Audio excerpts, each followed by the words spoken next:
can throw fisticuffs and then.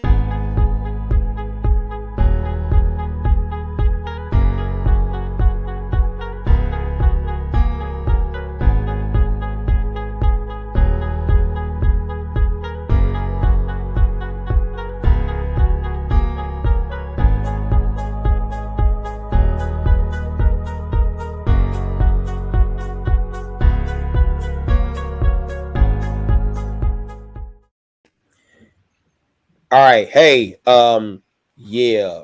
Welcome to Trigger with Instructor Mike and friends. Y'all know who we are. We're gonna go ahead and blast right into this shit. Full speed ahead. You got John, Marquise, Katie, and then Brian Easteridge is gonna go ahead and come in a little bit. And whoever may come on in, let's see. Yep, whoever may come on in. So we're gonna talk about Theodore Edgecomb. Those of you all who are watching by YouTube, if you can, go ahead and get the likes up. You know, like this broadcast, share it, all that great stuff. There we go. I see y'all coming in. I see you coming in. Yes, I got him. You know what? This is some bullshit. Let's talk about this for a minute.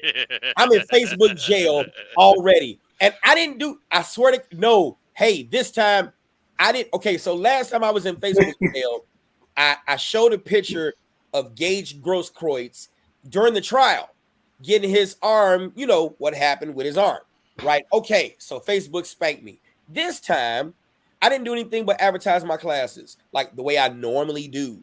And that guy put me in jail. I said, God damn it, you just can't do nothing. Because it probably showed a gun going inside of a holster. It did. And that'll do it? Marquis, No, you sound like you know that from experience. That's enough for them to go bad human. Like, remember, so like for today, most of my posts are seen across anyone's screen. I made a post about misinformation. Right. My post was seen by 12 people. Well, yeah. And all I said was simply put is that misinformation is what is being called for those who go do research and figure stuff out on their own versus education when you're told what and how to think. Mm-hmm. And that's just me doing a synopsis of what I said. But, dude, yeah, it got pushed all the way down.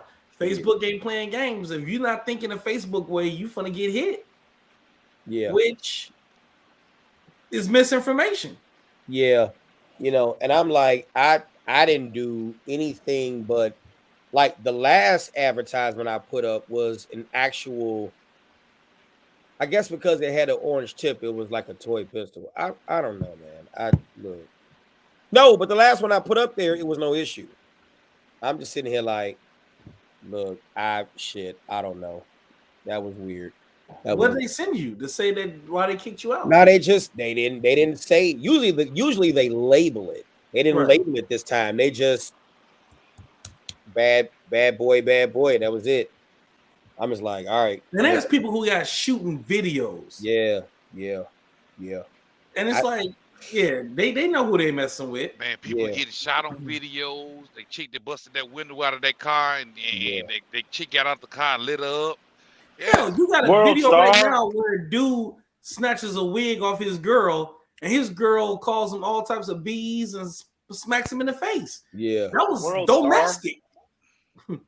Like, look, I don't know what I did this time, but it was crazy. So I don't know, but it's whatever. That's all I can do is just, you know, it's crazy. But anyway, we're on YouTube, so that's that. And this is a 30-day. I got 28 days before I'm on parole. So, you know, yeah.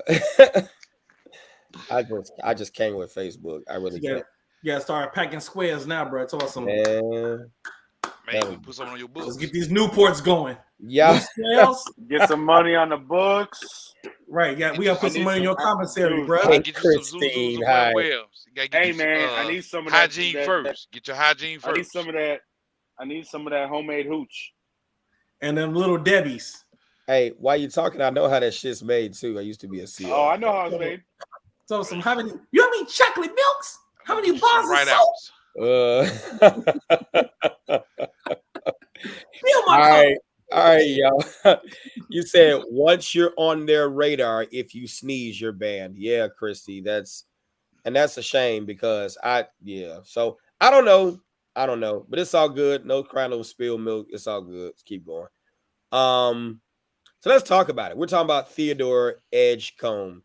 And in this given situation, in this given case, we're going to do research about it, which, we kind of already know, but just to refresh everybody, Theodore Edgecomb, this was out of Wisconsin. He just received not a guilty. Oh my God, I can't believe I said not guilty. Hey, she fires. How are you?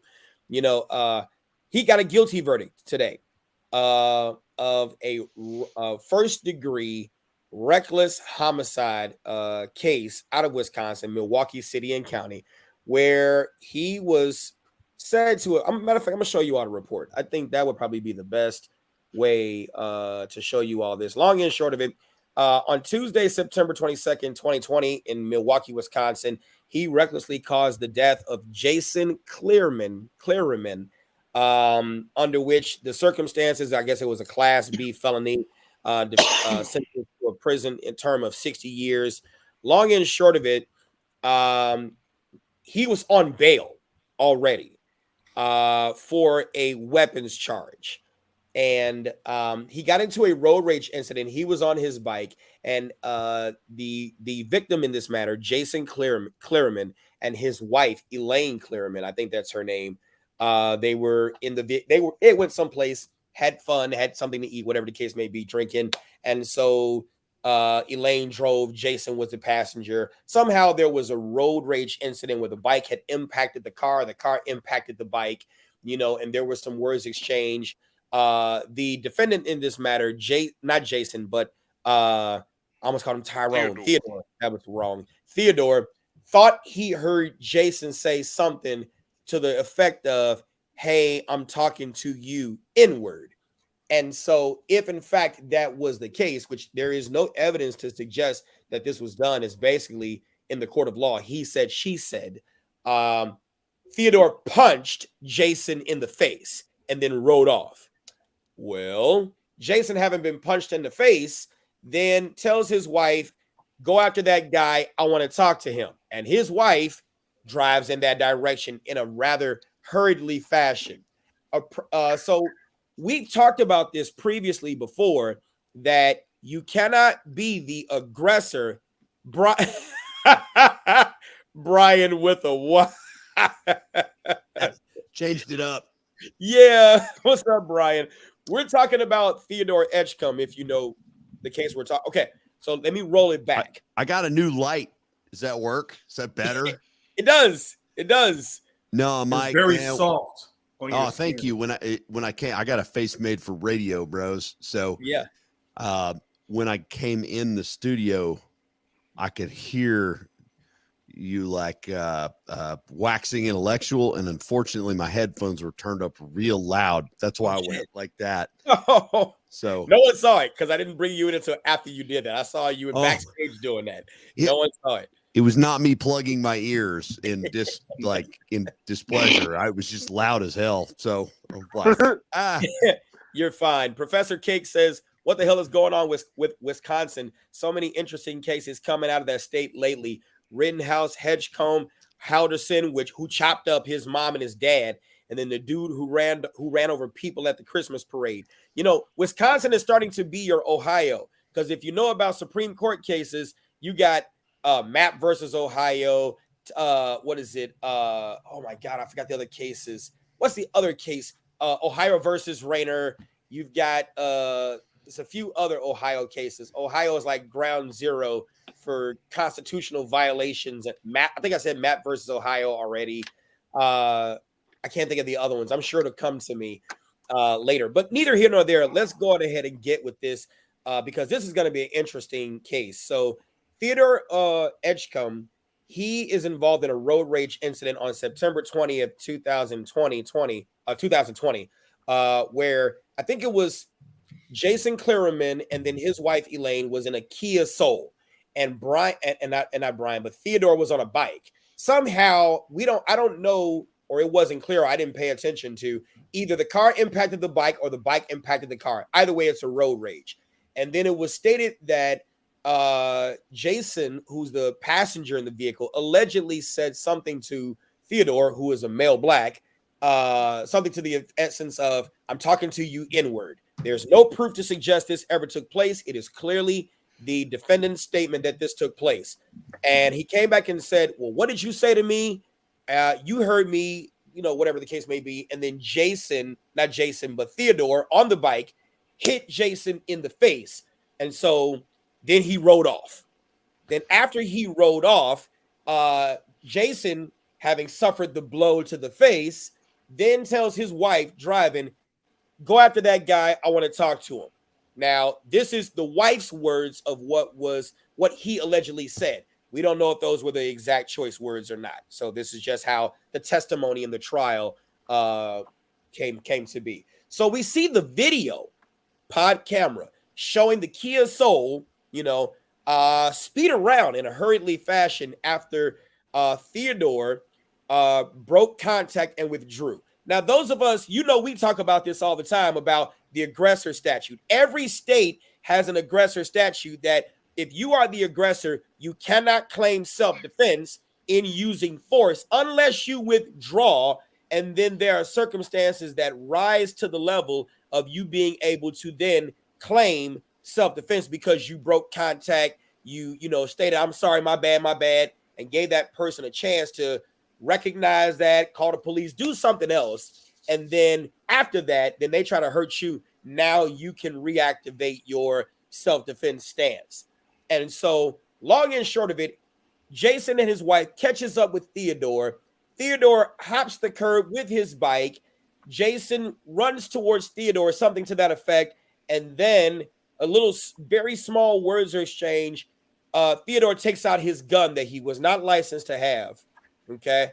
And then he shoots Jason somewhere above the eye and the eyebrow. Okay.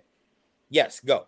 Did Jason swing on him before he drew the gun? It was alleged that Jason lunged. Now, we don't know if it was a lunge to stop the shots, to protect himself. We don't know what it was because there is no video camera of what took place where it took place. And dude obviously is clean because he has no marks on him coming from the individual who died. Yes. And so the trial was interesting. I've been watching a shout out to Rakita Law on his channel. I was watching the trial, and then Law and Crime has covered it. Court TV has covered it. It's a very interesting case, especially from a concealed carry perspective, because though Theodore Edgecomb was not licensed to carry a concealed firearm, this is a perfect case to talk about the aggressor breaking contact, you know, walking up to, and I'm sure you guys are kind of in the background doing your research, maybe that's the case, you know, but walking up and then reinstituting the self-defense possibilities. Like in my opinion, for whatever it's worth, neither side was right. I tell people this all the time. If a person called you the N-word or some other kind of racial epithet, or said something that emotionally manipulated you to the point where you are ready to inflict violence upon someone, you automatically lose. Yeah, I'll whoop your ass over spitting on me, but no, not using the N-word. Yeah, and it's just like, that's an assault. Oh, that's an ass whooping. That's not an assault. That's an ass whooping. No. Getting spit on is perfectly okay to throw not ass whooping. It's an ass whooping. Well, and here's this. Yeah. Now, Matt Thacker said, I doubt he used the N-word. An immigrant attorney, a person of color, wife, he not hurling that word around. Well, hold on. I can see your perspective, Matt. And you all here, please comment, okay? Because I definitely want to engage you all. We want to engage you all as the subscribers, watchers of this show. We definitely appreciate you. But here's this: we don't know what goes on in that household. Oh, stop that! Hold on. He had the power to be able to tell his wife go after him, and wifey said, "Cool." Like, wifey saw him get punched in the face. But shit, that's not better. My thing is this. Here we go. Hold on. Here we go. I get what you're saying. But that's where the five of us and anybody else who comes on this panel comes in, because one, they did not know he had a gun, but you don't have shit. True, but if your woman's a ride or die, you say, "Hey, go follow that motherfucker." Hey, and here's how this. smart are you to go after somebody that punched you and took off too, and you ain't got nothing? Right. And you can't even fight. Yeah. Well, we don't know he can't fight. He got shot beforehand. Hey, that is true. Hey, when he took off on a bike, he said that he chased him down. He got out the car. He jumped the curb. He chased him down. If you chased him down, you better be swinging. Ain't no conversation about it. If you gonna fight, you gonna fight. He was trying to understand why the hell dude hit him in the face. He know why he got hit in the face. Well, I'm not saying whether he said the word or not. He could have, he could not have. What I'm saying is this. I've said this countless of times, that no one is ever convicted because of what they've done. They were convicted because of what can be proven and the circumstantial case that could be raised according to what the jury will buy. And so he was originally charged with first-degree intentional homicide, and he was convicted of the lesser included. So apparently they didn't feel that it was intentional, for which I don't feel it was intentional, but it definitely was second degree or the lesser included, and that was the right charge. But I'm not exonerating entirely Mr. Clearman or his wife, because if she had to do it all over again, do you think she would have went that way? Yes, we just would have hit him with the car. We're supposed to be preventing shit, Marquise, fuck. So let me ask you this question. That was Marcus talking, not Marquise. So we can't bump the back tire. So no. Let me ask you this question: would the dynamics have changed if he had got hit with the car? If he didn't jump the curb, he got hit by the car, and then he turned and that's on the wife though. That's on the wife. Yo, you was the one driving. You gotta sell her up the river, bro. Brian will be back. Yeah, I hope your wife is not watching this video. Okay, so here's the question. On the couch. Here's the question I got, and this is the unfortunate part about America right now. What if the victim was black? What if 7 flying pygmies jumped out of my ass? Who cares? Well, fair enough. I get it, Brian. I'm worried about them damn pygmies. I'm just saying, like, it don't matter. A person is a person is a person. You're right. Well, no, and the reason why I say it is because of where it's located. It's in Wisconsin. Yeah. Right. Up there behind the cheddar curtain, man. Right. You know why Wisconsin is I have a theory on Wisconsin is becoming so violent.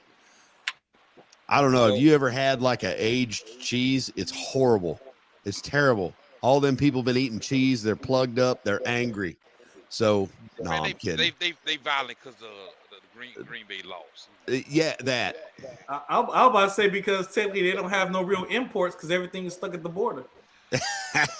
Damn. Could be, man, but and they all stopped up because of the cheese because they can't add no wine or nothing else to it to get the rest of that shit out. Look, here's another thing too that I saw in watching the trial. There's 2 things of note too. One, the defendant's attorney is B. Ivory. What the hell was his last name? I got it right here. Shit. B. Ivory Lamar. That's what his name is. B. Ivory Lamar is not a criminal defense attorney. He's a personal injury attorney. He's an ambulance chaser. And I'm gonna show you because I gotta share it because it is like when you say these things, people will sit there and like, oh my God, you're lying, you're saying this, you're saying that. So I want people to see it for themselves. That here's the website right here. Can y'all see this? I'm sure y'all can. So here's the website right here. B. Ivory Lamar. This was his attorney. You see him with Ben Crump, Jacob Blake, stuff like that. Whichever side you take, that's fine. That's not the issue. What the issue that I take issue is if you go down to where it says practice areas, You see where criminal defense is right here. So his main thing is car accidents, civil rights, criminal defense is third, right? No, it's an alphabetical order. That's not fair. Oh, well, you know what? You're absolutely right. Right. Dang, man. For this. So Caught that quick. I didn't even catch that. That's okay. That's okay. That's okay. Good on you, man. That's what I'm saying. Let's be fair. So let's get this ain't in order. This ain't in alphabetical order. Here we go. You see what it says car accident, medical malpractice, wrongful death, civil rights, criminal defense. So if that's not number one on your one step above storm damage. Yeah, right. So if that's not number one on your accolades, you probably, and this is not to say anything about B. Ivory Lamar, because I can actually say, having watched the trial, he raised a very interesting point that was made, because it was alleged that the little thing that Theodore, matter of fact, I got to get to it. What are your thoughts about the incident that, from what I've surmised so far, so I can get to this, because I want to play his comment that he said in his closing remarks, and then that's going to bring a good question so we can comment on that. What are your thoughts, guys? So my thing is this: play the closing remark. Oh, I got to get to it. That's what I was trying to tell y'all. Yeah, play the remark. I don't want to say a word till I hear the remark. Are you talking about what are our thoughts on the case? Well, yeah, just the incident, anything from what you've heard, being the aggressor, road rage, because I got to get to that closing remark. Pride. Yeah. Yes. Pride and ego. Like, if I said, baby, go get them, and she didn't go, pump the brakes, bro. Like, no. You know what I'm saying? Like, all the other argument at home. Yeah, we can have an argument and she can sleep on the couch, but whatever. She can sleep on the couch. I tell you what, my gal, I had a deal one day where, I won't say it was road rage, but I'd had about full, and I was like, you pull up to this sign, or you pull up to this intersection, and that dude comes back to the window, he's leaving with an ass whooping. You know what she didn't do? Drive back through that intersection. He's like, oh, we're going to go around this way. And I went, fair enough, right? Yeah. Because my lack of judgment was overridden by her discernment of how bad the situation could have gotten. And I'm a pretty reasonable dude, right? Like, I don't go just looking for a fight or anything, this particular incident that had happened before, I was like, oh, this motherfucker, he's getting it. And my gal had the foresight to go, yeah, I'm not going to put you back in that. So they should have charged her too, if you ask me. Did you put her on the couch after that, though? What's that? Did you put her on the couch? We had a civil discussion afterwards, and I said, thank you for not letting me go to jail and potentially flush a 20-year career. Thanks for that one. Because I'm about to say, I know in my household, ain't no way in hell my wife is sleeping on the couch. I know that I'm going to go ahead and grab that pillow and blanket before she does. Yeah, I mean, I was totally tongue-in-cheek there for a minute. Nah, bro, I don't know. Sometimes some people have different relationships, man. No, I got a spare bedroom, man. It's cool. Be like, yeah, I'll take the small bed. It's cool. Oh, hell. If I put myself in a full size, I'm being more angry at that. I'm probably being that singing like Barry White after a while. Apologizing. Hey, man, it's the only time we can actually get the covers to ourselves. Hey, bro, fuck that. Sorry, full-size bed and me? Yeah, that's my spare bedroom's got a full-size in it, and I bought a comfortable mattress just in case there was an argument. Smart man. It's very smart, man. That's called pre-planning, bro. Hey, well, I just can't get into no arguments right now. That's called I'm a two-time veteran of marriage. Man, likewise. Congrats. Yeah. I can't get into no arguments. Wait. No. One-time veteran. This is my second marriage. Yeah, I botched that one up too. Yeah. Like I tell people, I'm not anti-marriage. I loved it so much I did it twice, right? But my gal now, I mean, we've been together 6 years and change, but a deal like that, I mean, she's mature and smart enough to know, like, if she sees me ticking about something, Right. she's going to take me somewhere else and we're going to have a chat. And that's the whole thing. Like, for example, with these situations where this man's wife was like, okay, I'll go follow him. Nah, my wife and I have the understanding that she's my Betty. She lets me know when it's okay for me to turn green and fuck shit up. She holds the key to that. She knows what's going on because I've literally had incidents on airplanes, and we all know how, bruh. I have this thing. I can literally plan out how I'm gonna whoop your ass. Oh shit! In that situation, like I want you to think about Sherlock Holmes the movie. That's what I do in my situations. I have planned out how I'm gonna fuck you up. So, long story short on this, Southwest Airlines, we coming home from Las Vegas, and you know how you're not supposed to hold a seat for anybody? Right. This asshole held 2 seats for his buddies who was in Group D. And this couple was trying to sit next to each other. And he was like, I'm holding these seats. Right after they just announced you can't hold seats. So now my wife was like, baby, listen, let it go. It's not important. We headed home. And we got our own seats. We got our own seats. We're already sitting down. Let LIG let it go. So now I have a specific method for getting off a plane. So where I sit, I'm right there for the overhead. And I'm already pulling my bag and I'm standing up. What this a-hole did was he jumped over the seat and said, you got to wait your turn.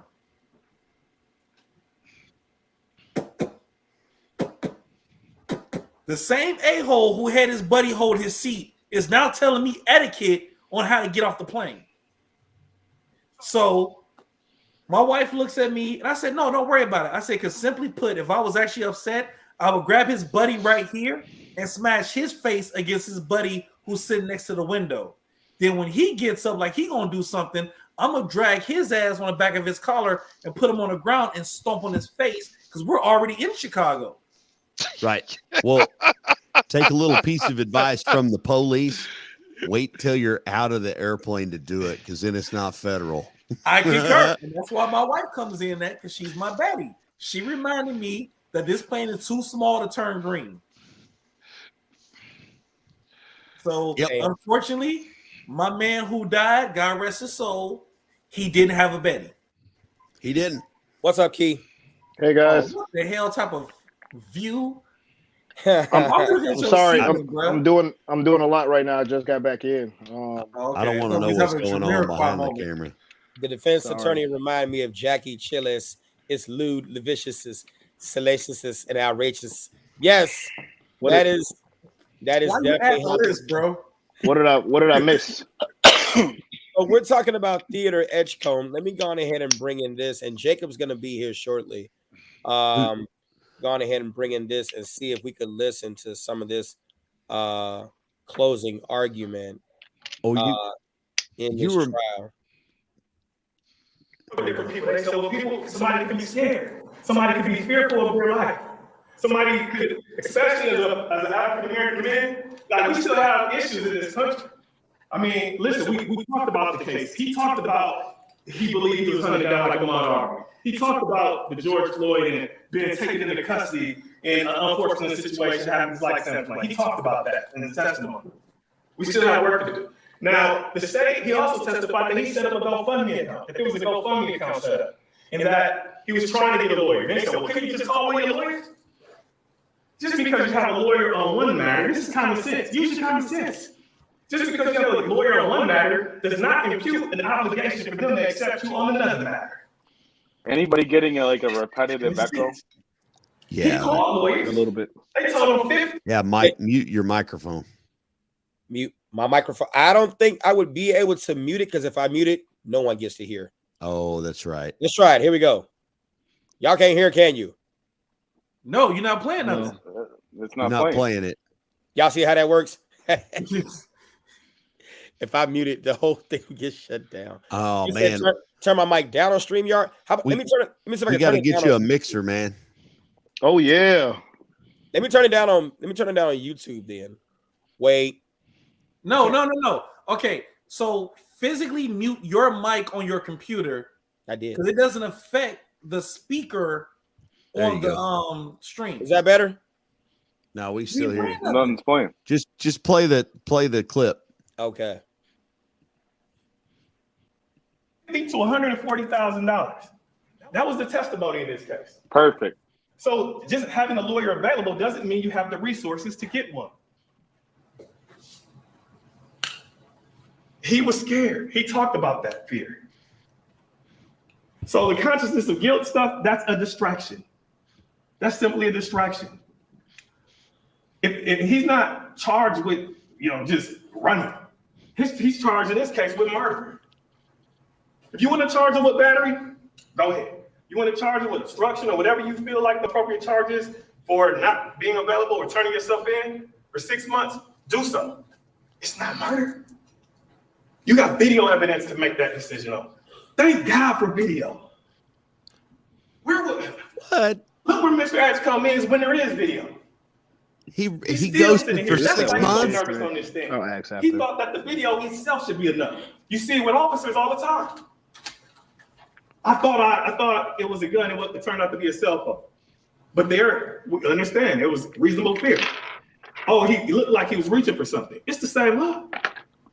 It's reasonable. It's still the perception that Mr. Edgecomb had. Now that's the point that I wanted. That's the point right there that I wanted to look at. I'm gonna rewind that part again. Please don't. Well, is this that case that's in like Alabama or something like that? No, this is Wisconsin.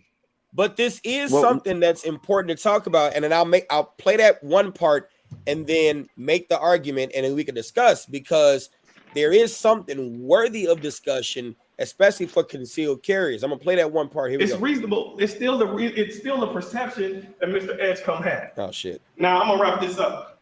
Oh, he looked like he was reaching for something. That should be enough. You see it with officers all the time. Look where Mr. Edgecomb is when there is video. He's still sitting here. That's why he's so nervous on this thing. He thought that the video itself should be enough. You see it with officers all the time. I thought it was a gun. It turned out to be a cell phone. But we understand it was reasonable fear. Oh, he looked like he was reaching for something. It's the same look.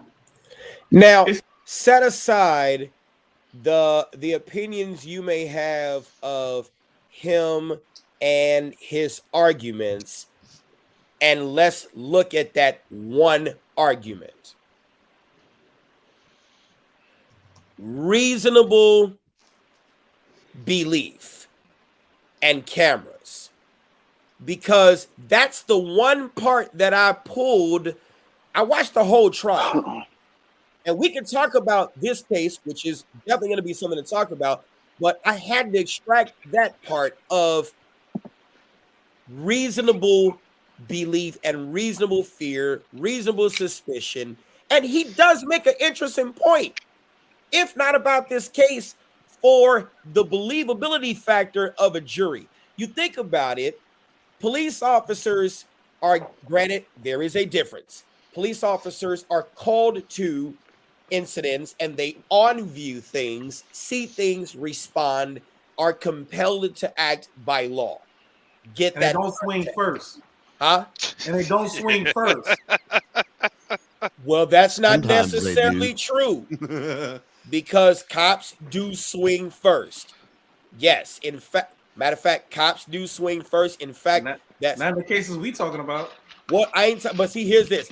Here's this. I can tell you, I swung first a lot. Boy, hell yeah. Yes, I have definitely done it too. What should I walk into? Just going sideways. Yeah. It's on. Let's go. Like talking's done. Bye. Yeah. Especially if I see you taking that footstep back, dropping that at hand. No, pulling your pants up. I see you. Yeah. Okay. There you go. Yeah. But here we go.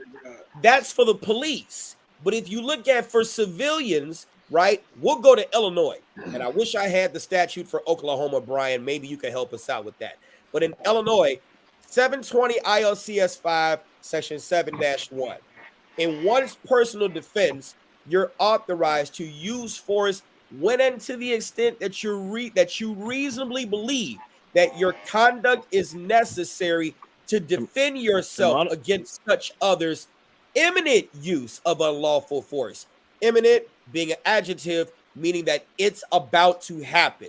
So you're authorized to defend by offensively striking when you have reason to believe that something is about to happen. And he has an interesting point.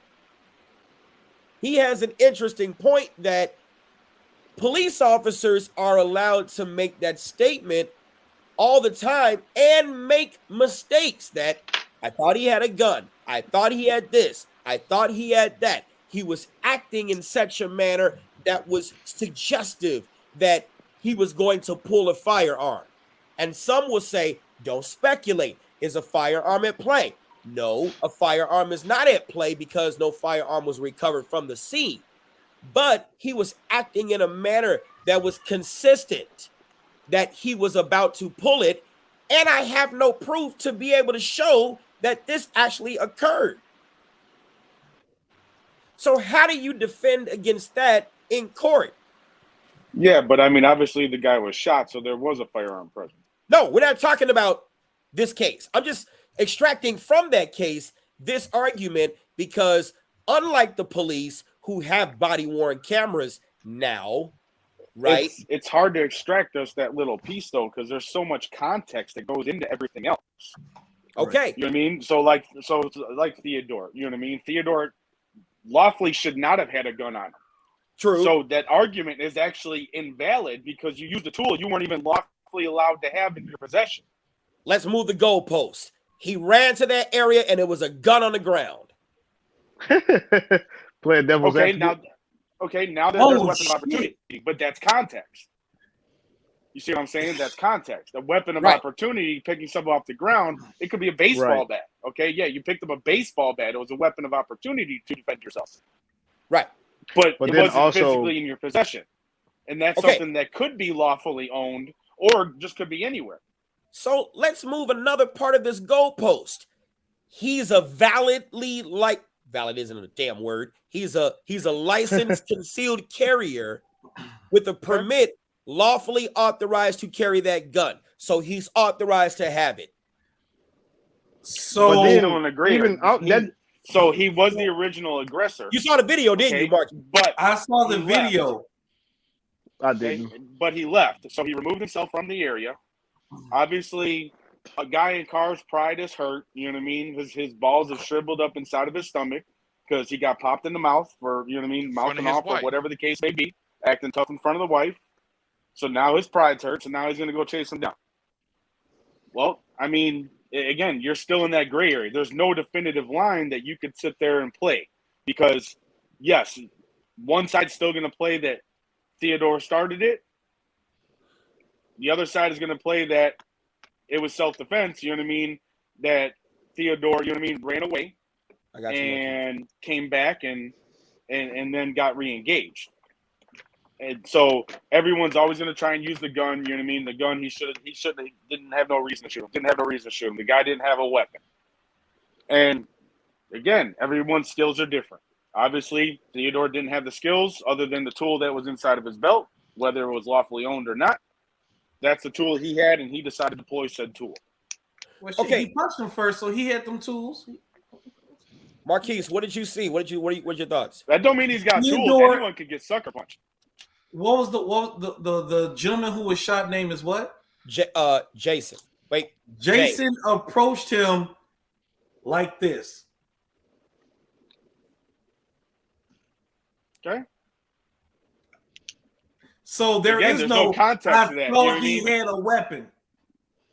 There is no I thought I had a weapon. If I'm showing you my hands. What video do you see? Is it on YouTube? Yeah, well, this is I went and just did a search on Google, and this is from CBS 58.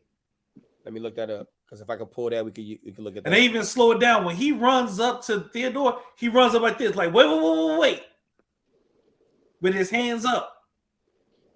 Now this will be the real hands up, don't shoot, not the one that was portrayed years ago. Yeah, just but at the same time, at the same time, there's still context to that. You can't go to the state of mind of Theodore. Okay, he might have been in his head after he punched dude and took off, and then now he's being chased. Now the fight or flight kicks in, which again, if you ain't ever been in no shit, if you ain't ever really been punched, and now you're getting chased, right, but you're proving the other point. Your butt's gonna. Right, but you're proving the other point. What's one of the things that does not allow you to use deadly force? Provocation as an excuse to use deadly force. Yes, but he left the scene. What's the name of your video that you were watching? I'm seeing a couple. Let me see if I can just share it. Let's see. Just send him the link. So the thing of it is, though, is the second he left. The situation was de-escalated. It didn't, just continue. He punched him in the face and rode off on his bike. I missed this entire situation. That's still provocation. It's not an active threat.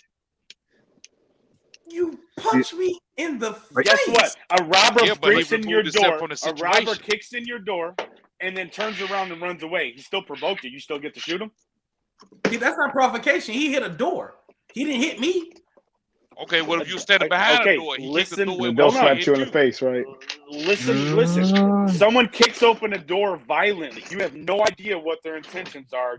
They see you, they turn around and run. I can't shoot him.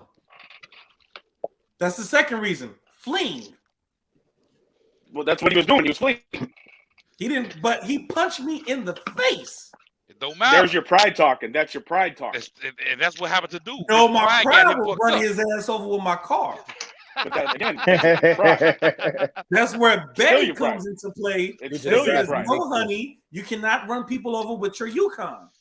It's not allowed. It's still your pride. Whichever way you look at Yukon it, XL. use to go after him with. Whether you want to chase him down and hit him with your car, you want to chase him down and have a conversation.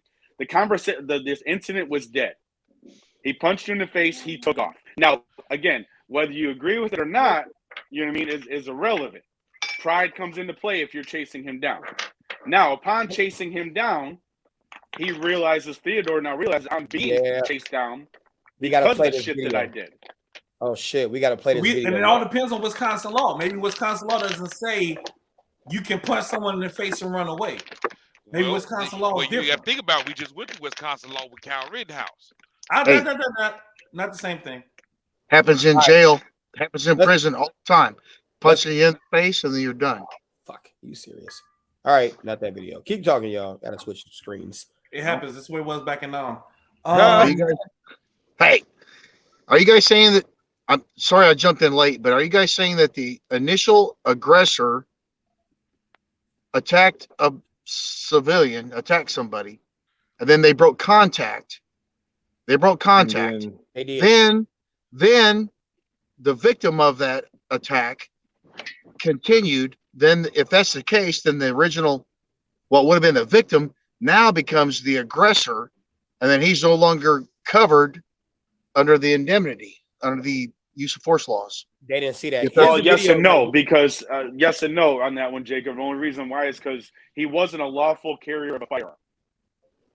So yeah, but you don't lose that's not true, because the possession of the firearm and the homicide they appear to be disconnected. Like, okay, so let's give a hypothetical.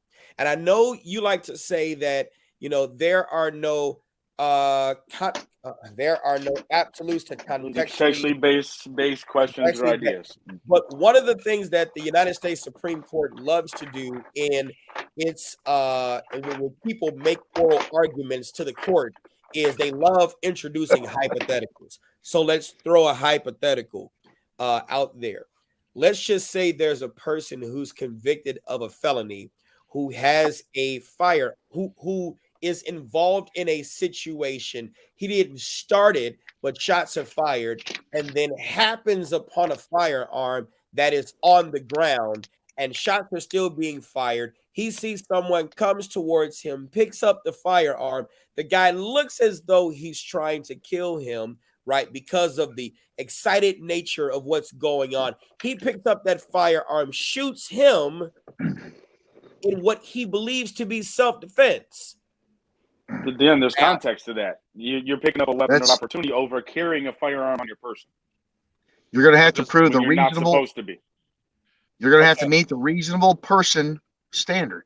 Would a reasonable person believe, given the same circumstances, given the information that you knew at that time, would they agree with you that you had no other choice? You had to defend yourself. You were in fear. You were in reasonable fear of death or great bodily harm. That's Correct. a reasonable person standard. And Darcy Dorn's life is, I'm sorry, I hope I'm saying that right. Darcy Dornsife is saying the same things. Oh, I'm hearing the echo. Brian, you popped up an echo and I'm hearing me. Hey, give me a second, guys. I got to duck out of here again to try to sort this mic thing. Okay, you're good. All right, yeah. Okay, do a remix. Yeah. And all right, here we go. So, yes, you don't lose the self-defense part. You'll be guilty on the weapons charge. But what I'm saying is this. You're right, Darcy. What I'm saying is this, is though the reasonable belief is depending upon society, the jury, the triers of fact. And according to what John said, try to point to John the other way here, right? John is saying that no, it's the different context. It's a weapon of opportunity versus you carrying one. And what I'm saying is, I don't know if that rates, because the weapons charge, sure, you're not supposed to possess the weapon, but weapons possession or not, would you have been justified whether you had that weapon or not in committing the justifiable homicide? Go ahead, Mark. Was there no reasonable means of escape? Well, hold on. Remember, you don't have to escape. Remember we talked about that reasonable means of escape. But we talked about that last week. That I know what we talked about. I'm asking again. Was there a reasonable means of escape? Where is that a consideration? He tried already. He took off running on a bike and jumped the curb to get away. Not that. The situation with the gun on the ground and he picked it up and was like, I'm going to go bye-bye, motherfucker. That one. Yeah, but the thing is that you're saying, okay, what is the basis for, or what is the purpose of you including the reasonable means of escape when it's not? Was this imminent danger or not? That I had to pick up this gun? But okay, imminent danger and reasonable means to escape doesn't necessarily, it's like we're trying to add in an element that is something that civilians say that should take place, but the law doesn't state that. Hammond versus People, Illinois does not have a stand your ground statute, but the state Supreme Court has held that there is no duty to retreat before using force in public, and Illinois law authorizes that use of deadly force to prevent the commission of a forcible felony. Which we all understand. Right. But we teach our students, if there is a means of escape, go that route first if it's no imminent danger. But what's the purpose for us teaching them that, though? Because I was out of jail and out of court. Well, okay, that is the purpose. So because 100% of the wars you win, 100% involved in. Right, 100% of the wars you win are the ones you're not involved in. You can't be put in the picture if you're not inside of the frame. Does that make sense? Yep. Someone just flushed his bloody toilet while we were on the phone. It's not. That could have been key. It's not a legal mandate to retreat, but right. No, I've been sitting right here this entire time. I was checking checking my sports bets. Okay. It's always more advantageous to retreat if you can, when time and circumstances allow. If you can back up, get out of the situation, then that's great. But there's no legal duty to retreat. Right, which I didn't say that was a legal duty, but I'm always looking at this. A lot of us teach the 4 things necessary to use deadly force: imminent danger, no reasonable means of escape, innocent party, the force necessary to stop the threat doesn't go above and beyond. We always talk about those 4 elements. So in my mind, I'm always thinking about that element of, if all 4 elements got to be true. But in that same token, if there is a means of escape where I can avoid the situation altogether, I'm going to take that means of escape to avoid the situation. But here's the thing. and I didn't mean to cut you off. And if you're not done, go ahead and finish up. Are you good? Okay, just making sure. Here's the thing. That's what we expect out of our students who have gone through classes. 16 hours. More than likely, in a perfect world, Mr. Theo did not go through a class. He did. Okay. Oh, did he go through a class? Yes, he did go through a class. News. And yes, he said, don't forget that Theodore testified on the stand that the gun went off on accident. He loses self-defense at that point. Yes, I do agree. I do agree with you on that. MPIT9. Okay. Yes. What was the gun? But then that could still go into effect of the whole fight or flight. Because again, what happens in a self-defense incident? The first thing that happens is that chemical cocktail dump. Someone is chasing you. I have no idea where that whistle just came from. Okay, cool. We all heard it. We're all not crazy. Yes. Then. Cool. No, we're not crazy. But the first thing that happens is that chemical cocktail dump. Okay, yeah, I punched dude in the face. I'm taking off running. Now I'm being chased by a car. Okay, guess what? That's going to make my heart rate go up exponentially. So what's going to happen after that chemical cocktail dump happens? I get the performance degradation. You get the performance degradation, though. So there's absolutely could have went off on accident. This is Theodore right here. That's him turning the corner, still in the street, and this is their car. Mm-hmm.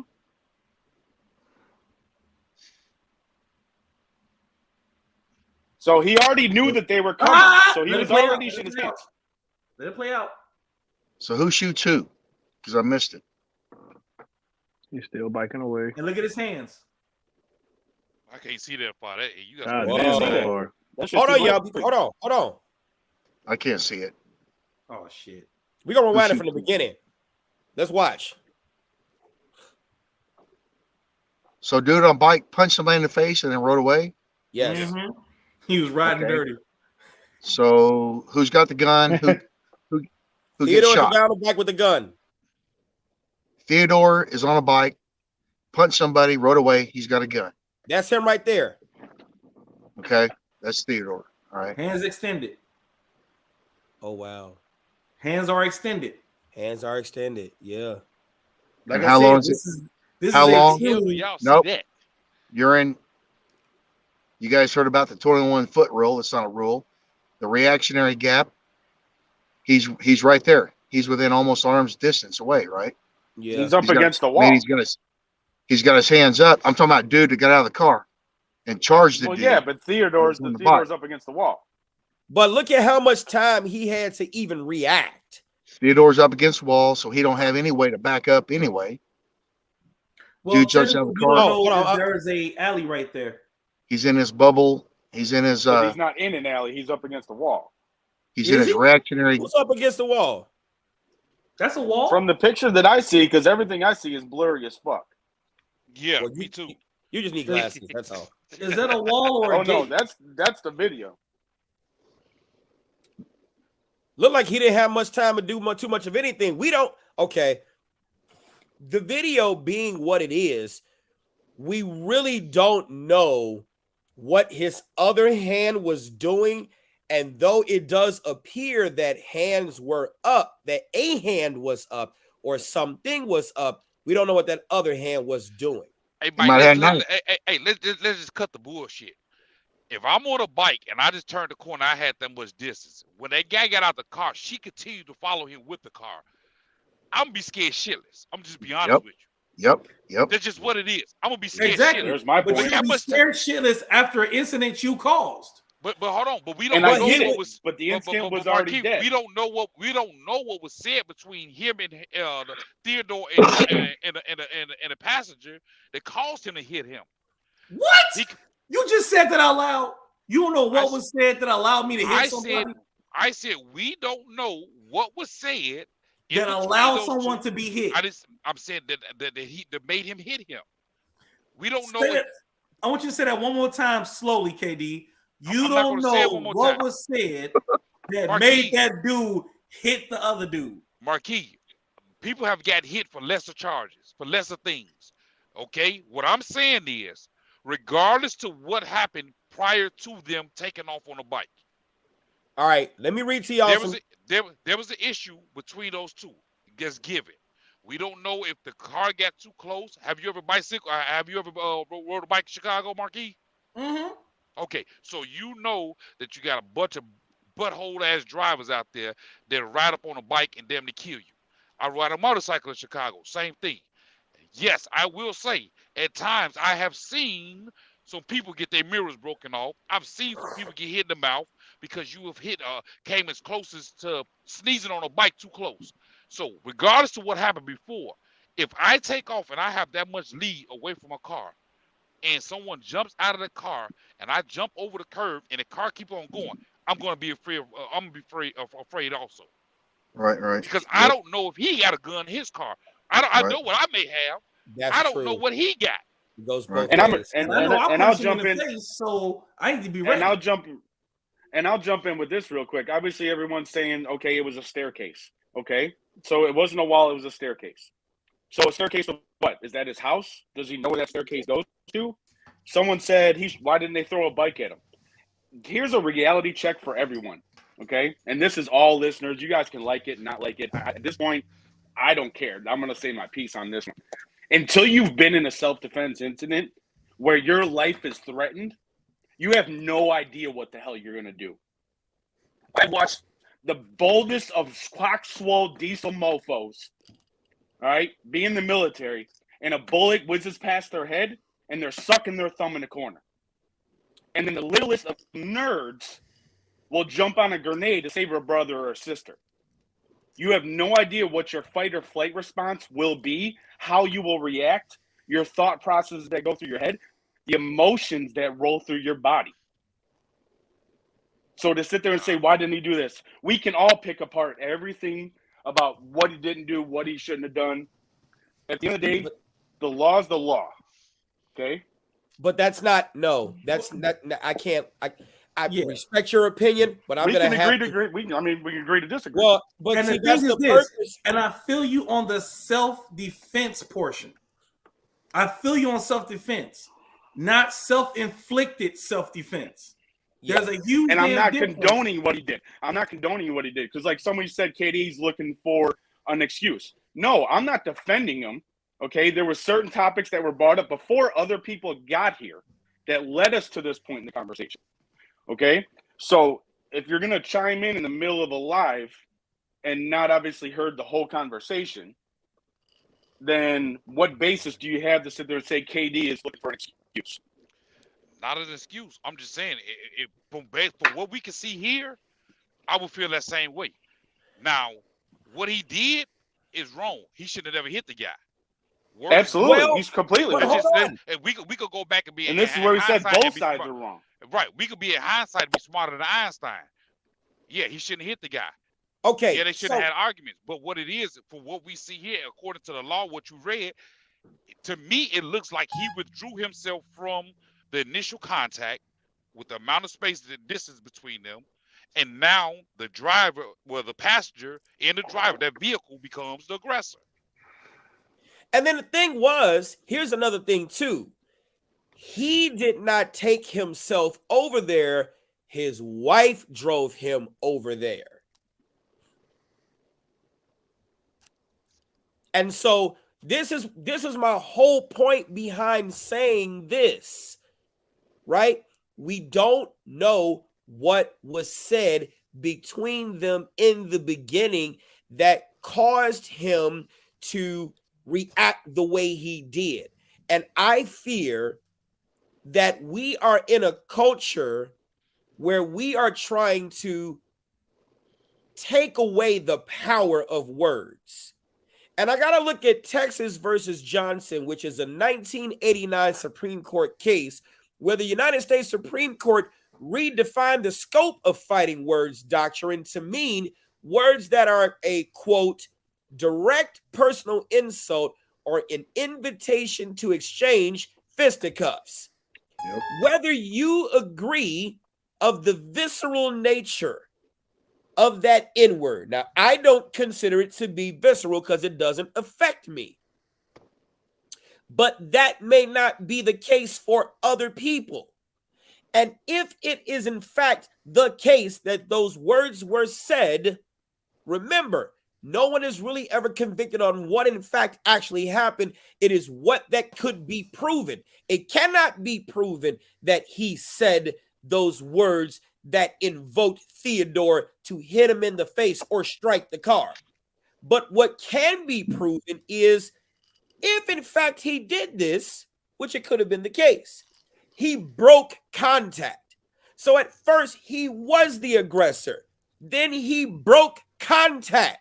At which point in time, we are seeing what we are seeing here, where he then is continuously going. She pulls up in an aggressive manner, running him off the road. And then he gets out of the car, disembarks, where he could have had a gun. Turns out he didn't. She then goes ahead too and runs. That's a light jog. And he doesn't give it any chance or anything like that. He doesn't take any chance. He shoots. Now, yes, I'm going to go to, hold on, Blaine, and all of you all. The guy's testimony was just astronomical. It was stupid. The guy should have never taken the stand. But I'm just going off of the video right here. I'm not talking about the stupidity of his testimony, because you can have a person that knows how to do something but not know how to teach it, know about something that occurred but not know how to explain it. And you said, whatever, what the F, he shoots them in the face. He said he could not let them get away. Who are we talking about, Jane? When you're saying he, put some titles behind it. I'm not There's only one he that's alive. Yeah, I'm not defending Theodore or the guy who was shot. They both were wrong. But I'm just talking about this incident. Right, they both were wrong. I'm not saying one is more wrong than the other. They both were wrong. You guys are concentrating. One of them just made a fatal mistake. You said what? I said they were both wrong. One of them just made a fatal mistake. For sure. But we are not on the ground, boots on the ground, to know what in fact occurred. And the attorney, B. Ivory Lamar, does make an interesting point. He does. Unfortunately, every successful attorney that I've ever met, they all have one specialty. I have a friend that's a dear friend that's a phenomenal trial attorney. He has whipped me on the stand. I can't tell you how many times. Sometimes to an acquittal over something that was very clear cut. I have a friend that's a medical malpractice attorney, and when I saw that guy's resume, here's what I thought. That's it. Good shit, Brian. Good shit. Thank you, sir. That was awesome. Oh my God. Yeah. When I saw that he had hired that guy, I went, yeah, you're going to prison, bro. Yeah. Yeah. And that's what happened. I'm not saying that Theodore was right all the way or wrong all the way, or the other guy was right or wrong. They both were acting under the influence of ego. They both were acting under the influence of a lot of different things. I'm just looking at B. Ivory Lamar's point. Oh, I watched every minute of it too. I get what you're saying, James Blonde 007. I happen to agree. I know this, and I know what happened in the trial. I watched every minute of it. Lamar's going to go back to chasing ambulances. Absolutely. Oh, no, I agree with you. He messed up horribly when he, first of all, went on the run for 6 months. I can't tell you. There's a certain company, I will not say their name, but they tell you, leave the scene. Why in the fuck would you do that? You want to get to a position of safety? No, you're fine, Jane. I'm glad to have you here. Welcome. Okay, you're fine. Totally fine. Please continue to contribute to the conversation, right? Because I agree with your comment. I'm going to throw this here. Theodore Edgecomb was a very arrogant person. Why did he not keep going after breaking contact? Well, I don't agree with that last part, because he kind of was ran off the road. You know, it's like a bike can't outrun a car, and he don't seem to be too bright of a person in certain aspects, but you know, I think him taking the stand was horrible because he sandbagged whatever trial strategy, and there wasn't too much of that. He spoke from the heart. Leave him alone. All right, he spoke from the heart. Fair enough. If that dude would have called the police 20, 30, an hour afterward and said, hey, man, these crazy people chased me. I'm pretty sure I shot one. I have been pedaling my bike as hard as I can for the last 45 minutes because they're after me in a car. And I'm over here, cop over here. Send my attorney and send a cop over here. This is what happened. He would have probably made a much better case than why you didn't say anything for 6 months. It's real hard to get around that. Yeah. And when you get self-defense 6 months after the fact, I say, right. Here was another thing that he testified to on the stand. No, you're fine. No, Jane, no offense. No, you're fine. She's saying she's not angry. Sorry, he was on bond with that stipulation that he would not have to possess any firearms. The court knew he was a danger to the public. Unfortunately, he proved the court he was right. Yes, I agree with you, was Jane. he a convicted felon? No, he was on bond for another weapons offense. Oh, and man, that's like so setting he was yourself wrong up for badness. Right, he was wrong for Oh my God, Matt said it. He said, and throwing the weapon away in a river 2 states away didn't help. He got on the stand. I watched the whole trial. Lance Armstrong shit. He had to pedal a long way. Yes. No, you're fine, Jane. Look, I did not hear anything in the trial about him throwing the gun in the river. He made that admission on the stand himself. And I'm like, what the fuck is this? You know why? That's because he hired the best personal injury attorney he ever could have to mount his legal defense for murder. My God. Now, if you guys will excuse me, I do have the Omicron. Sorry, I'm not wearing a mask, but my Omicron fighter's a little low here. Be right back. Go ahead. Fair enough. Darcy, you said he pled to something the week before the trial started. Okay, so I guess that's why it was okay for him to say, I don't know. It was horrible. So, oh man. All right. My main purpose of even talking about this trial is because there are definitely some lessons to be learned out of this. But guys, luckily, you said Atkins law for you. I don't know what that means. What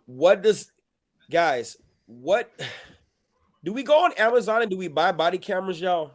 And I'm not saying we going around looking for stuff to get into, because we're not. We keep doing what we've been doing for the last 40 plus years, or however we are. You walk away and you try not to engage in bullshit. But he did. But he did engage in bullshit by hitting in the beginning, but he disengaged. He disengaged, but he disengaged as a man on bond that promised he wouldn't carry a gun that shot a man. But here we go. Fair enough. If the other guy and his wife had never engaged him, would we have ever known that he had a gun? No. You mean engaged him after getting punched in the face, right? Engaged him, period. Engaged him, period. Come on, man. There's no period to that. Marquise, if he ride on a bike and you in your car, you gotta either roll down your window or get close enough to him to exchange words or do whatever. He punched him in the car.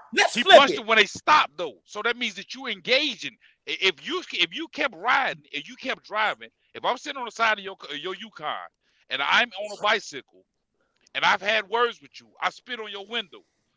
If you kept driving, I can't engage in you. I can't engage you.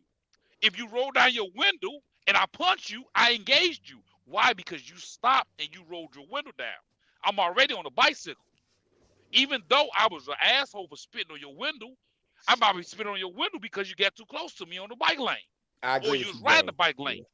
So what I'm saying is, if the wife never engaged him, what you say you call your wife your what? Your my Sheila? Your Betty, if your Betty said, "Don't worry about it, I'll wash the car when we get home," and kept driving, Yes. we wouldn't have had this conversation at all. His Betty said, "Get him, boy. Go get him." So let's move the goalposts a little bit. Let's add in some other stuff. Matter of fact, even the video that shows it, I don't know. I would love to know more details. The car was stopped. He rolled up behind the car and punched the person that was sitting in the car. So it wasn't like the bike was here, the car pulled up, the window got rolled down, and dude got stole. The car was sitting in one spot. Bike rolled up from behind the car, punched the person in the car. Okay, I didn't see that video. Of course not. That's my point. Hold on. Everyone has not seen the video that started the incident. Let's take your video that you just said. The car was stopped. He rolled up and punched him.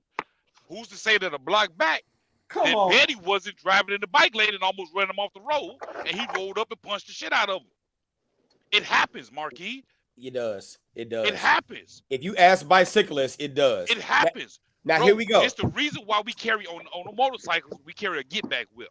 It's not for just decoration. You're on mute, John. I would say I just realized it. Bicyclists, it happens to motorcyclists. Hey, Motorcyclists, carry a rolling get back next whip. to them. You know how many motorcyclists I've seen kick cars while they're riding on their bike because somebody is not paying attention? You know how many windows have got busted out in Chicago with ball bearings? You too close. So let's add another context.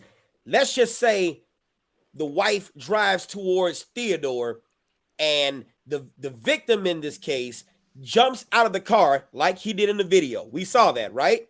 Mm-hmm. Let's just say he runs up to Theodore, pulls out his gun, pop, pop, pop, pop, pop. Yeah, bitch, you don't spit on my car and hit me in the face. Go. That didn't happen, so I have no answer. No.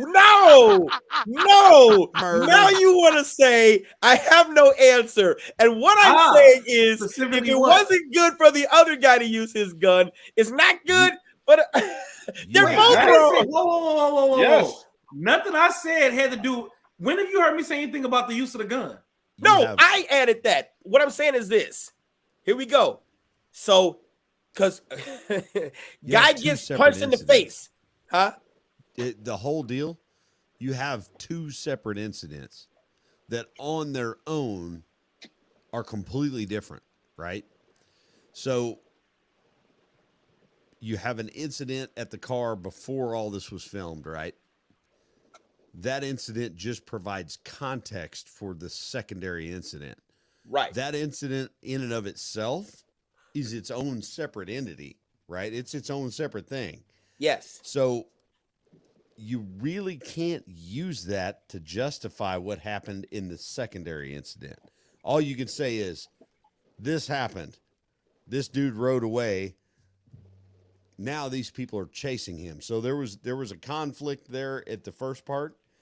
So I kind of look at everything like this. If there was a police car behind the van, whatever soccer mom minivan that was, during the first incident, and dude punched the guy through the window, that's immediately an arrest. Bam. That is its own incident. Regardless of, oh man, I'm really sorry I got too close. Pow. Okay, he just committed an assault. Okay, so that's its own thing. Now the dude rides off. And right there, it's a misdemeanor that didn't occur in a cop's presence. So at best, it's he calls the police and we sign a ticket and here you go and on your way you go, right? The second incident where they chase him down, and it's on video. There's some context there, but you got to look at the relevance of the context. Well, did he attempted to disengage, right? So he's attempting to get away. He's like, oh shit, I punched him in the face. Let me get out of here. No, that's separate. That's separate. So let's look at it from here. I'm just going to Brian stuff. Oh, well, hey, okay. Now here's the part that I don't like.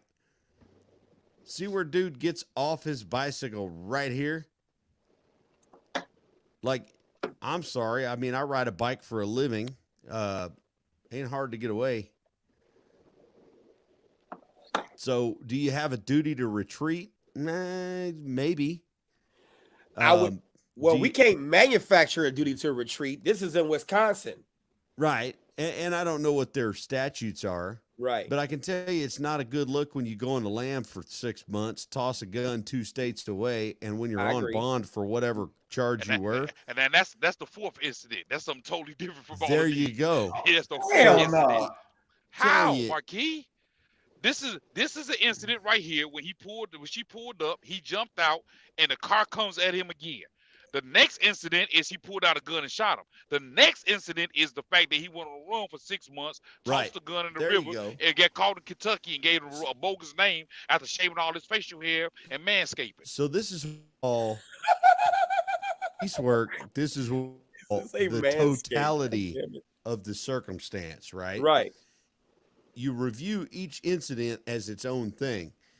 And then at the end of it, you do the totality of the circumstances, meaning everything that led up to and after this incident that occurred.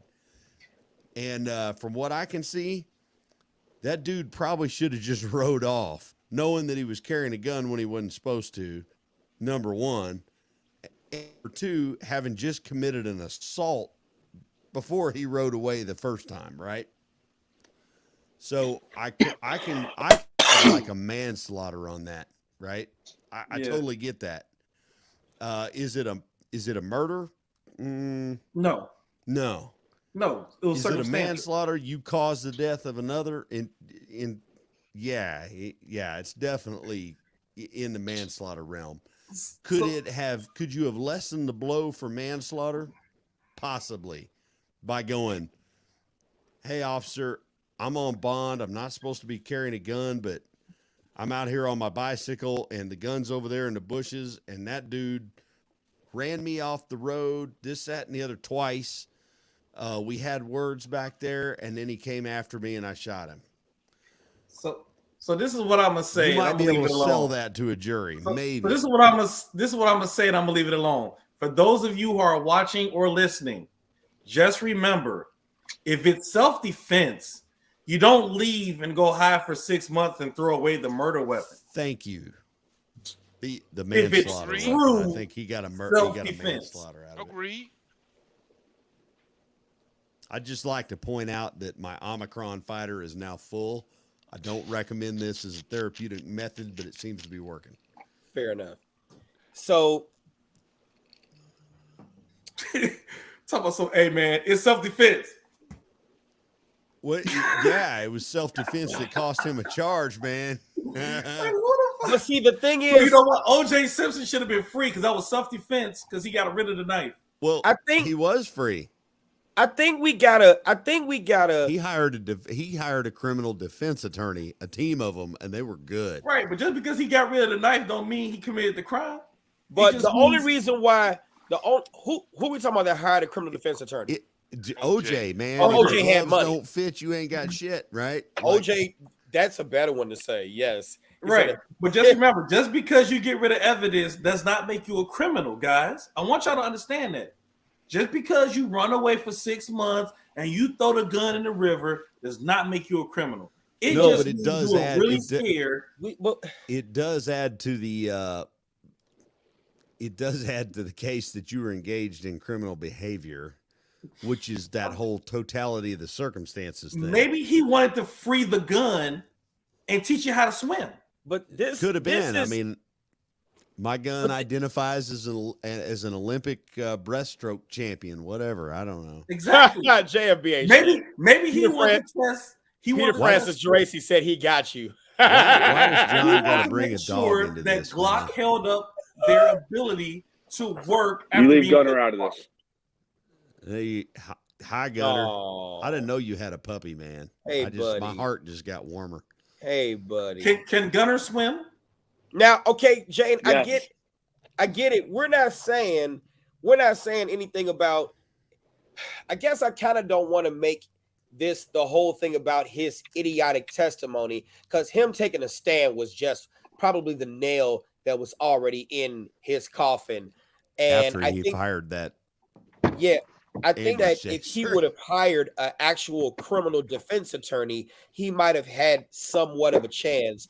But here's the whole point of me even talking about. He did hire a criminal attorney. No, you saw the resume. Yeah, he was a criminal defense attorney, salon owner, haircare specialist, tire specialist. And he babysit on the weekends. Y'all ain't shit. And braid hair, every Saturday, every Friday night. He did nails for a living. He braid hair. He did civil rights. He had a salon on the weekends. He babysitted on Sundays. I tell you, like all of he was a church usher.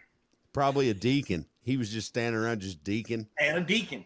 And he does free credit reports. Y'all are something else. So nice.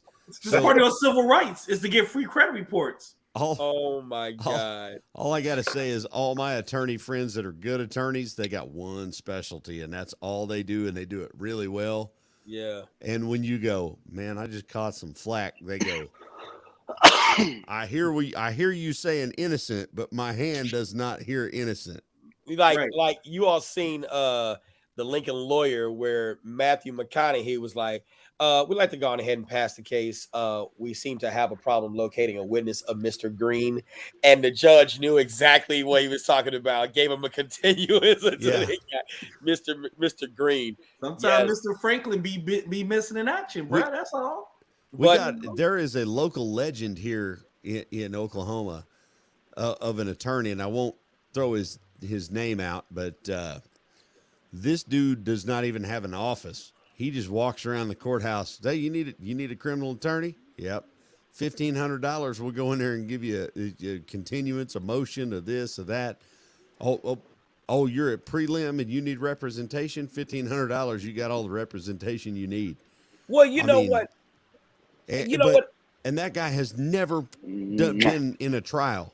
And then we got another friend of mine that's a trial attorney, and he starts out at a $10,000 retainer.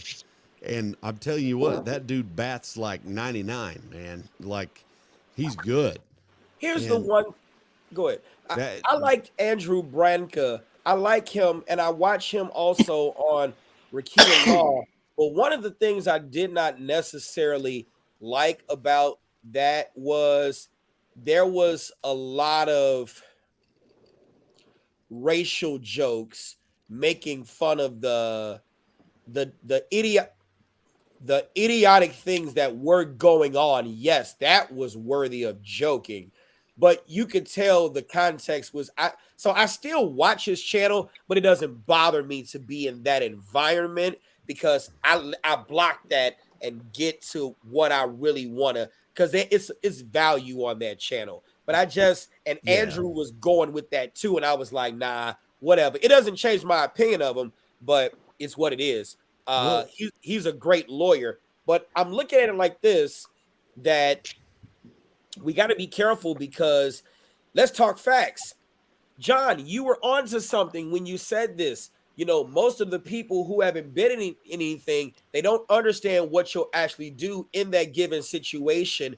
And the reality of it is that most of the people that we train, they will never find themselves in a situation where they will ever have to worry about something like this. That, you know, they live in an area where it's heavily policed. These folks don't get involved into stuff. They don't hit shit, do shit, stuff like that. And they hear of crime that befalls other folks and they get a gun to protect themselves. And then you got scared. It's a wide variety of context as to why people carry guns. And I would say 80% of gun owners don't get into shit.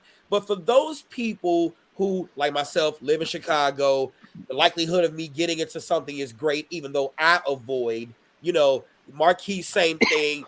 You know, Jacob, you're down there but it can happen anywhere. And what's the likelihood that out of 25 years of doing what you do, or plus or minus, you know, all of a sudden something happens and just that one time it's like pop, pop, pop, and you did what you had to do, but then it's against a black man. Oh shit. You see what I'm saying? So now you got the B. Ivory Lamars and the Benjamin Crumps coming down there to where you are, Jacob, or Brian with the Y, and all of a sudden you don't have a body camera to be able to show that, hey, I'm not racist.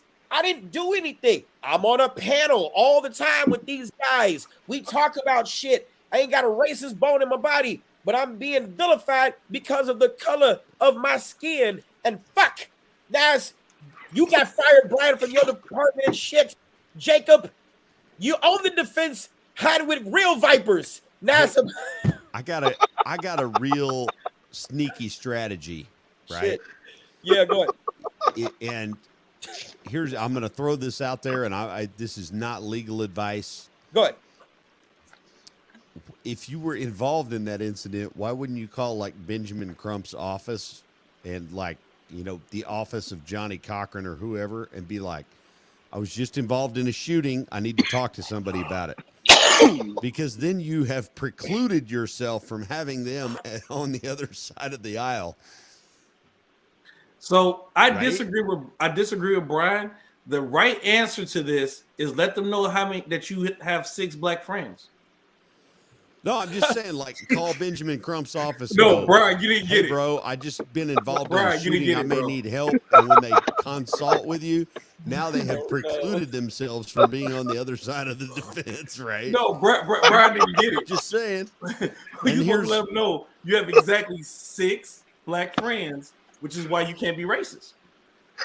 Well, I got 3 right here. I'm only counting half of them right now. No, but okay, so Brian, let me help you out. There's a running joke that if white people know how many black friends they got, they're racist. That's right. I don't even know. Everybody who carries a gun legally is my brother. But here's what I'm saying, though. Here's another thing I saw, and I want to preclude this with Andrew Branca is an associate of mine. We know each other's name. We shake hands at conferences. Hey, how you doing, Andrew? How's it going, Brian? How's your class going? How many cases has that guy practiced? Can anybody answer me that? I think he is I think he's a brilliant legal mind, right? I think he has a brilliant ability to articulate legal stuff, right? If we would call it legal stuff. How many trials has that guy practiced? 3. Can anybody answer me that? 3. 3? I have no clue. I'm just fucking with you. I'm sorry. Yeah, okay, man. Well, I'm just saying, I'm not taking away from Andrew Branca. I think he's a great dude. I've sat and had beers with the guy and dinner, and he thinks on a different plane, dude. Yeah. Right? But one of my other good friends is Don West. That dude has practiced. Yes. Successfully many, many times. And they have a good relationship, and Don respects him. So that tells me he's a legit dude, right? Yeah. I don't know what his pedigree is for practicing criminal defense law. I have no idea. I think he wrote some great books, and he's done some great things for the defensive community. But if I got into some shit, I'm calling Don West. Yeah. I'm gonna be like, hey, Don, I may have effed up. I don't know. I just need you to tell me. Right. And then I'm going to have Don West. For us, it's McDermott. Yeah, or right. I have a friend here in Oklahoma City named Scott Adams, a phenomenal defense attorney, a trial defense attorney. And there's a difference between a defense attorney and a trial attorney. There is a wide margin of difference there. Yeah. So when I look at a situation like this, I look at it through the lens of, well, what would Scott Adams do? Well, the first thing he would have done is not let that dude get up on the stand and talk. Yes. He would have said, let me make your case. Yes. Jesus. And, and I love Andrew, to me, reminds me of John Madden. He's the guy that can sit on the sidelines and call it and tell you exactly what's going on in a manner you can understand. My buddy Scott Adams, you will never see him on a podcast. You'll never see him in anywhere. He just goes and kicks prosecution ass every time he goes in court. So there's a finite difference. So when I look at a guy like Andrew, who I have the utmost respect for, I go, man, that is awesome that there's a dude that has that legal mind, right? And can permeate that to the public. I'm not familiar with the deal you all were talking about the jokes and all that. But I don't know. But what I can tell you is like the dudes, it's kind of like dudes that teach shooting, right? The bulk of them have never been there, done that. The ones that have been there, done that are teaching people that are going there to do that, right?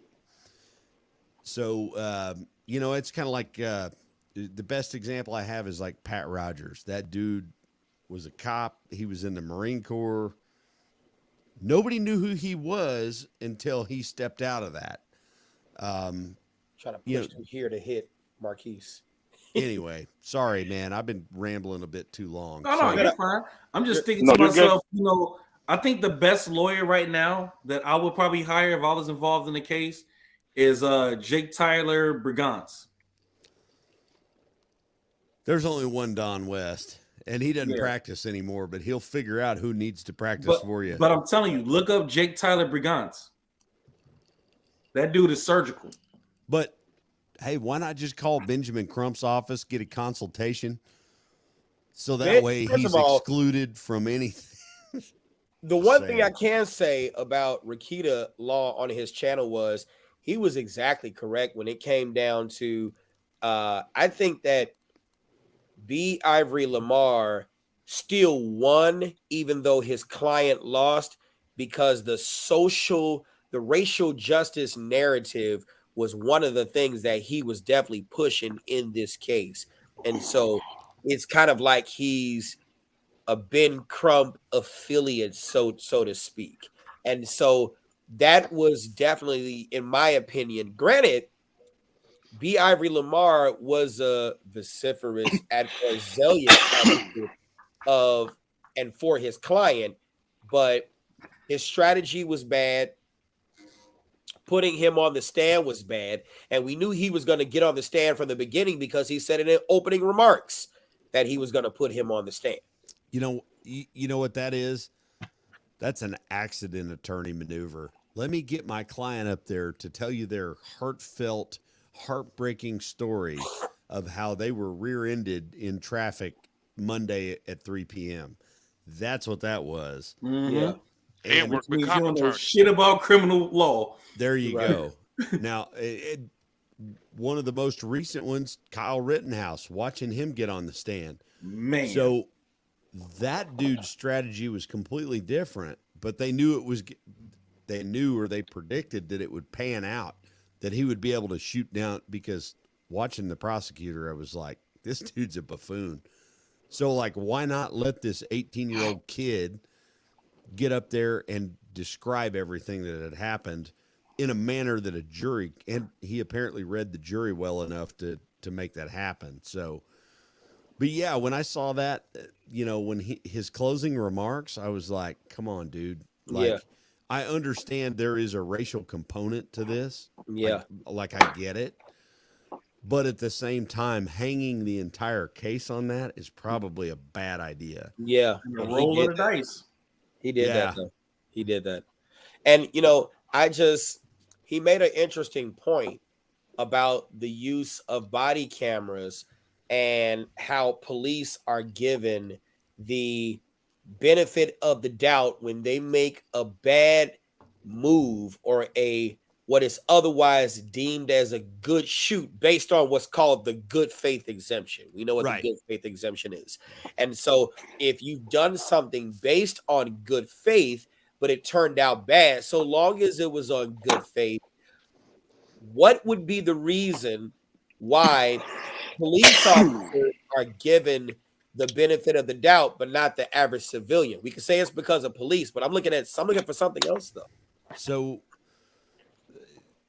one of the things that boils down to is a lot of states have this excessive, for you to be convicted of a crime, it has to be deemed as excessive to a reasonable person, right? So, and that's that's where the difference in police and citizens really come into play, because average citizen has no duty to apprehend, right? They have no duty to pursue. They have no duty to do anything other than make themselves safe and go home. Whereas police officers have the duty to apprehend, the duty to pursue, they have the obligations to engage the criminal element, right? Yeah. Or the perceived criminal element. So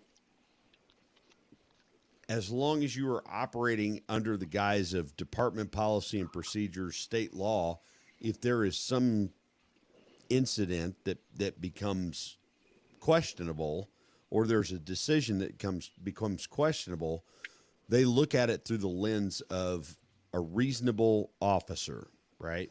If a reasonable officer, not a reasonable person, a reasonable officer would perceive that is a threat, it raises the threshold for misconduct or criminal behavior, right? How did that work for Kim Potter? Well, here's the thing.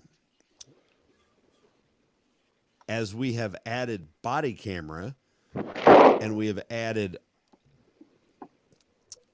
some statutory language with the defund movements and all that, it has become that threshold for reasonable officer deems that excessive has dropped to some degree. So because historically, a reasonable officer is deemed the least reasonable officer. That's the threshold. So if you take a pool of 100 officers and the least reasonable one, that's the threshold they go by. But now we have district attorneys, et cetera, that are challenging that with criminal cases going, well, a reasonable and prudent person would not believe that that's the case. And the Kim Potter one, I don't pay attention to a lot of legal cases. I really don't, because I'm on the downslope of a lengthy career in law enforcement. The one out of Tulsa County, the gal that shot the unarmed suspect, that I can't remember, Kim something. I know you're talking about. She was Tulsa PD. She was either Tulsa PD or Tulsa County. I can't remember. Yeah. He was in a car, wasn't he? No, he was going back to a car that they ultimately found a gun in. And the prosecution's whole argument was, well, she didn't know there was a gun in the car.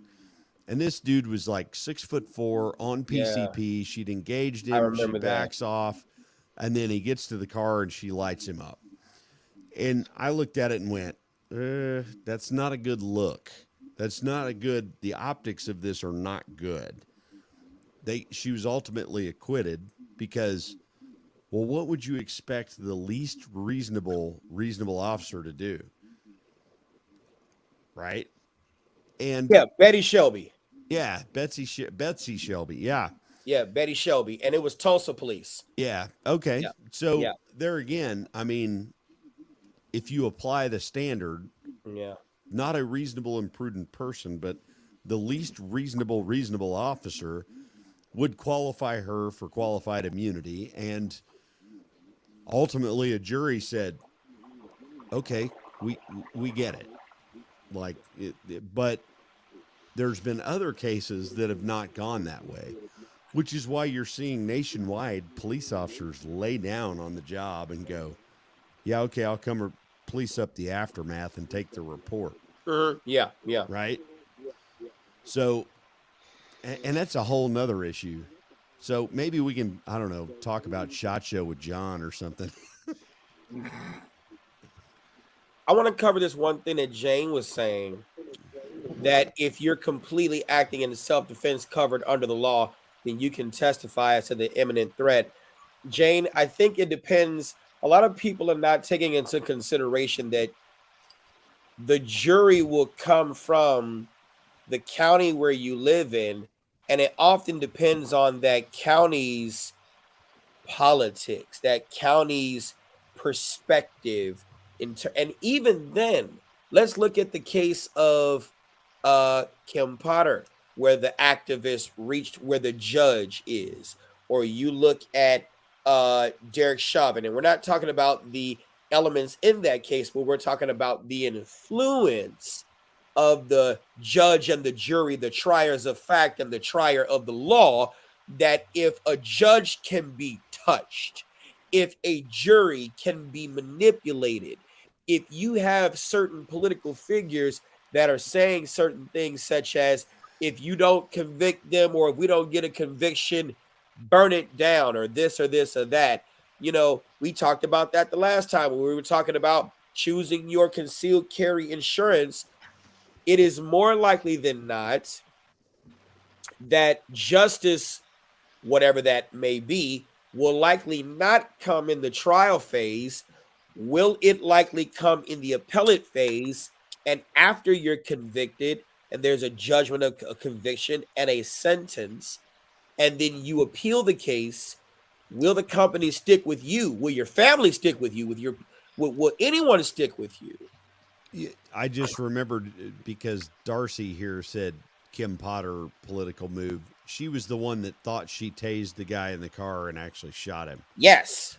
Her immediate statements after that incident convicted her. What was that? What were her immediate statements? Oh my God, I shot him. They're going to put me in prison. I accidentally shot him. They were going to put me in prison.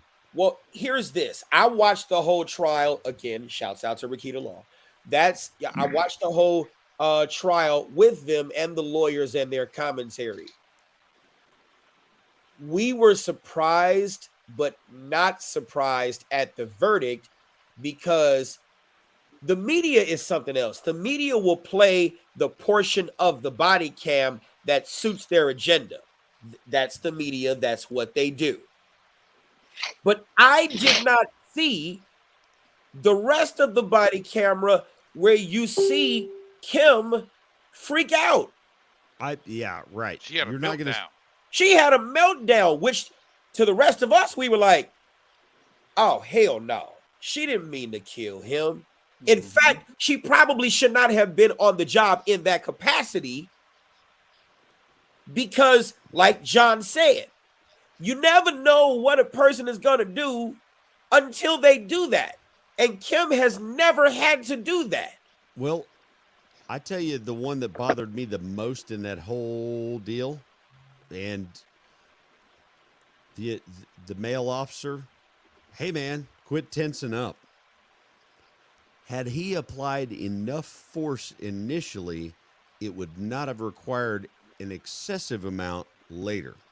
Yep. What I mean by that is, it was obvious due to political climate or whatever was going through his mind.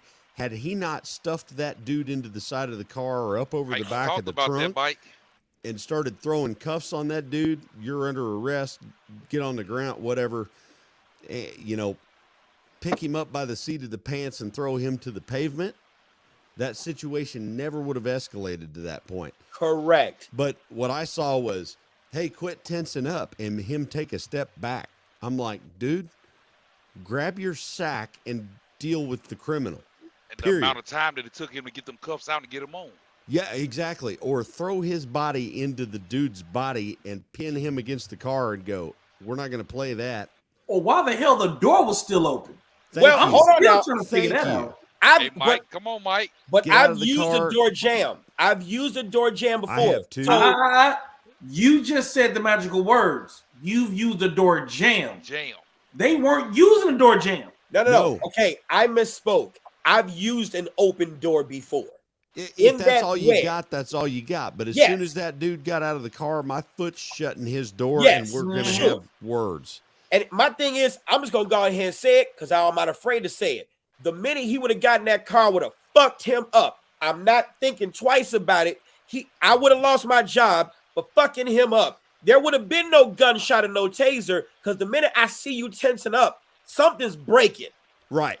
That's just me, even in this political climate. So I'm glad I'm not the police no more. But I have had that situation where the dude gets out and he's looking for the escape route. And you got him in the pat down position.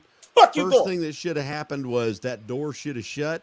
Yes. And that dude should have been on his face on the pavement. On the ground. If you had enough to detain him, and inconvenience his life, flipped his ass. Chances are you had enough to arrest him for something. Yes. Well, hell, look at how many shootings you had based on political environment. Quincy Smith. Blake. But back Blake to wouldn't have Kim got Potter, lit the fuck up if those 3 cops was able to whoop his ass. But back to Kim Potter. Did her partner get reprimanded? Probably not. No. Did the guy who started this whole situation, was he called in the office and said, bro, like it was game on and all you did was play on the sidelines? No. Because the chief was happy they didn't get in no political trouble. And that's why I've always had the same argument and same discussion with any and everybody. I'm still Officer Lucky. Until a cop is driving down the street, jumps out and shoots somebody without anyone calling the police in that area, let me know. Okay, well, I want to address one comment before we continue this. Darcy and MPIT9, Officer Lucky was not a rookie. Officer Lucky was a new officer in that department. He had worked 2 other previous departments before. He was not a rookie. He was learning the way that department did things new, but he was no spring chicken. That's why he, under that type of fire, was able to maintain his composure and get the hell out the way.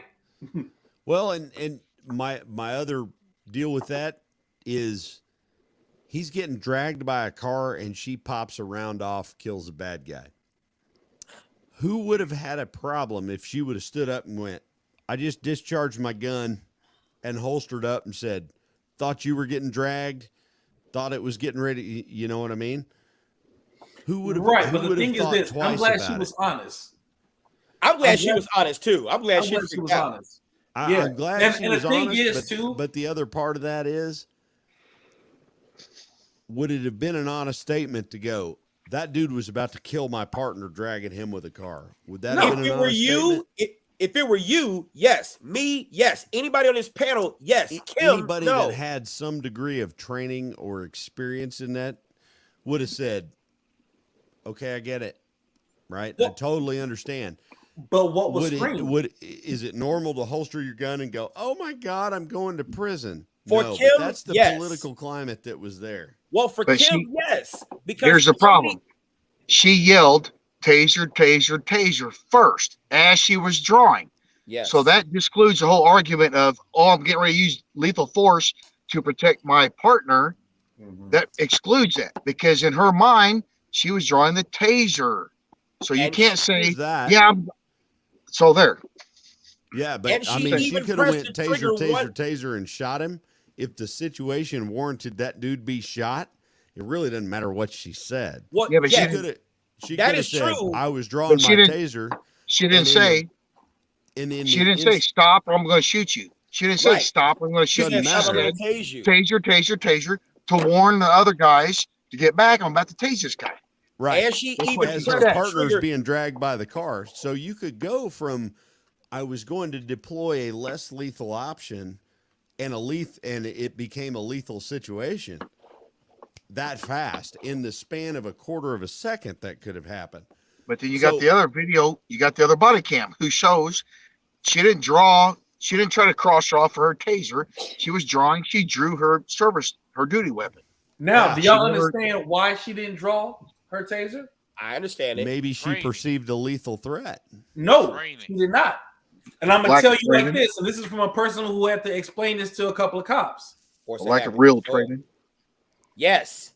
Had that paper. Taser. Yep. So her hand.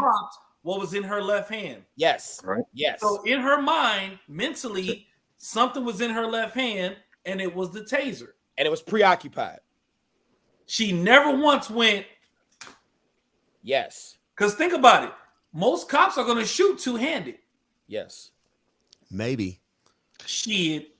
Most of them going to shoot two-handed. Well, we've had 3 in the last 8 months. 2 of the 3 have been one-handed. One-handed, yeah. With what was in the other hand? Nothing. Okay, I need to see the videos. I want to see why all of a sudden this opposite hand made no contact with the gun. But here we go. I agree with you because 2 of them were dealing with the suspect.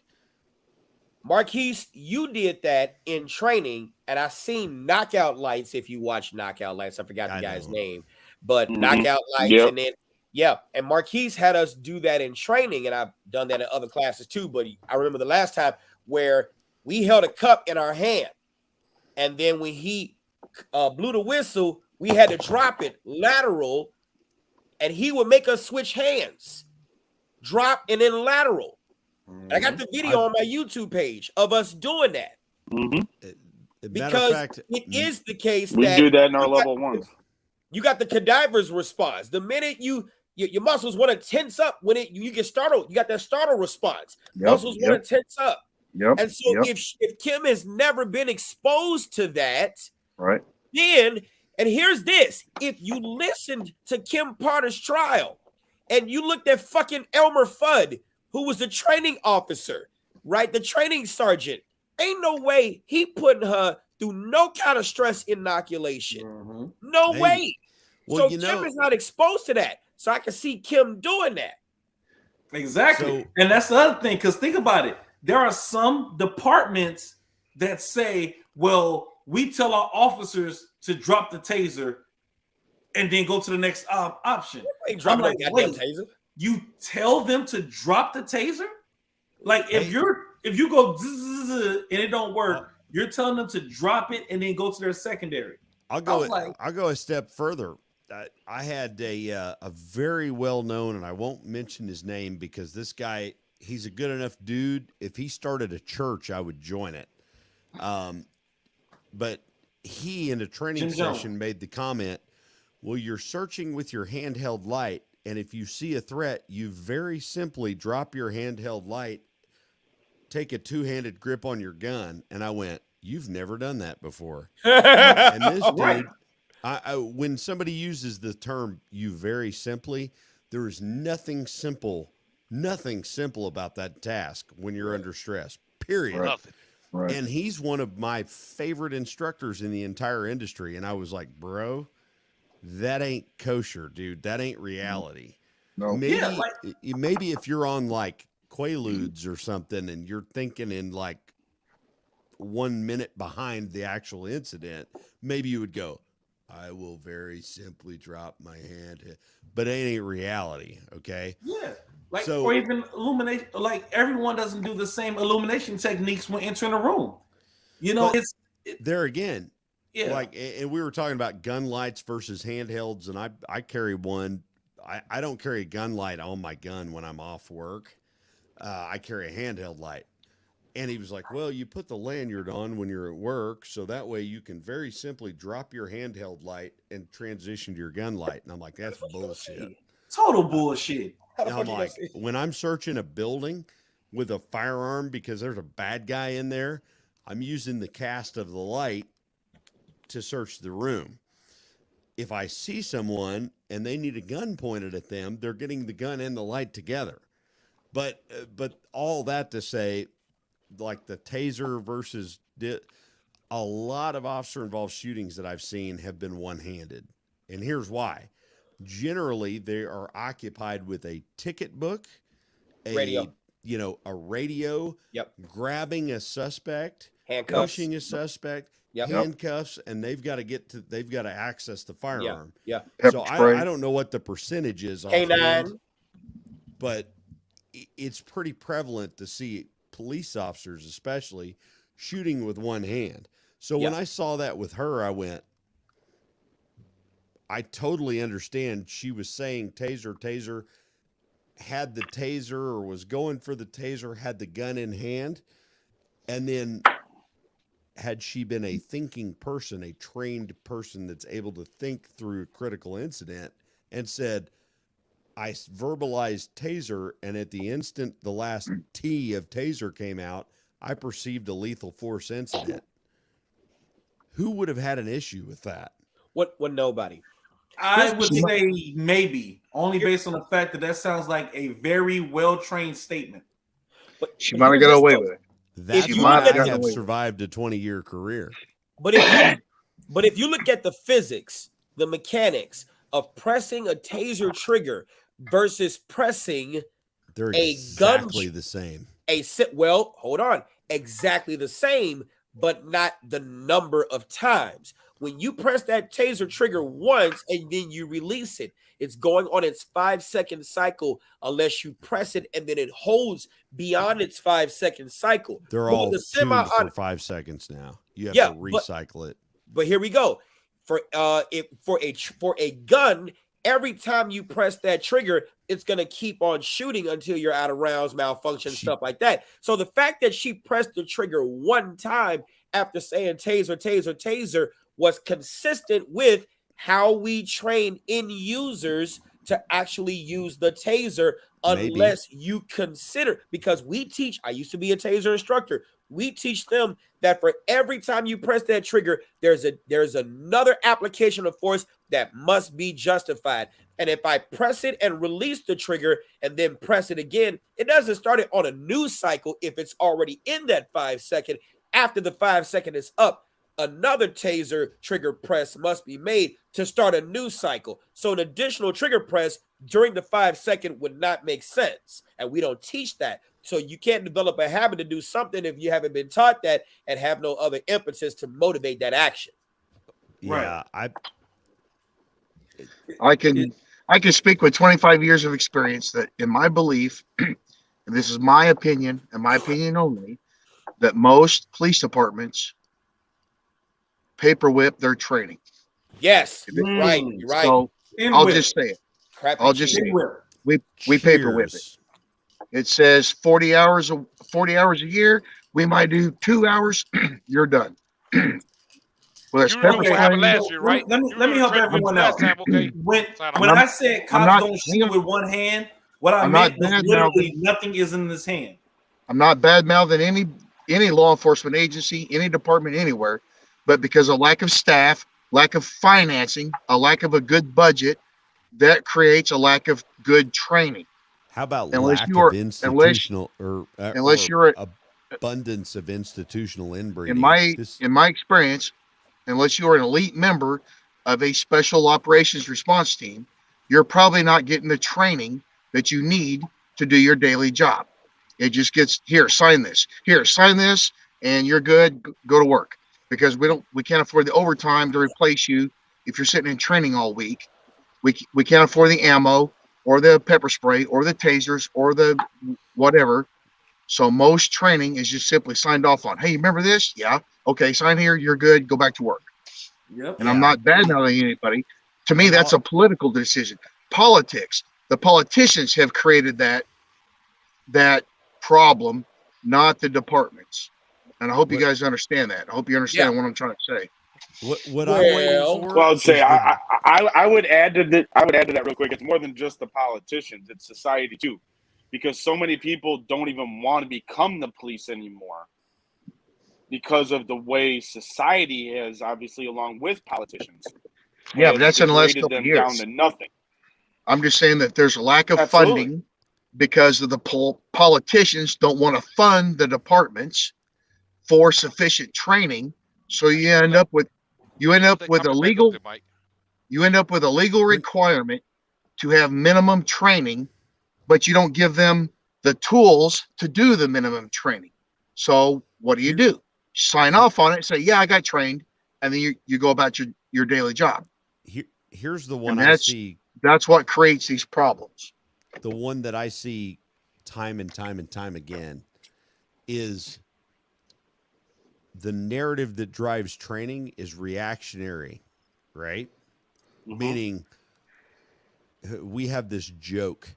Every policy has somebody's name on it, right? I'm dead serious. Like when I first hired on, I thought that's funny. It's not. Right. So Frank Mack says, is there any amount of training that will keep you from doing something stupid in the field of your personal life? Absolutely not. Nope. Okay. I have seen the most highly trained people do the most stupid shit ever. The other thing is, like you were saying about, well, if you're in a specialized units are notorious for what I call institutional inbreeding, meaning, okay, we've always done it this way. This is all we're going to do.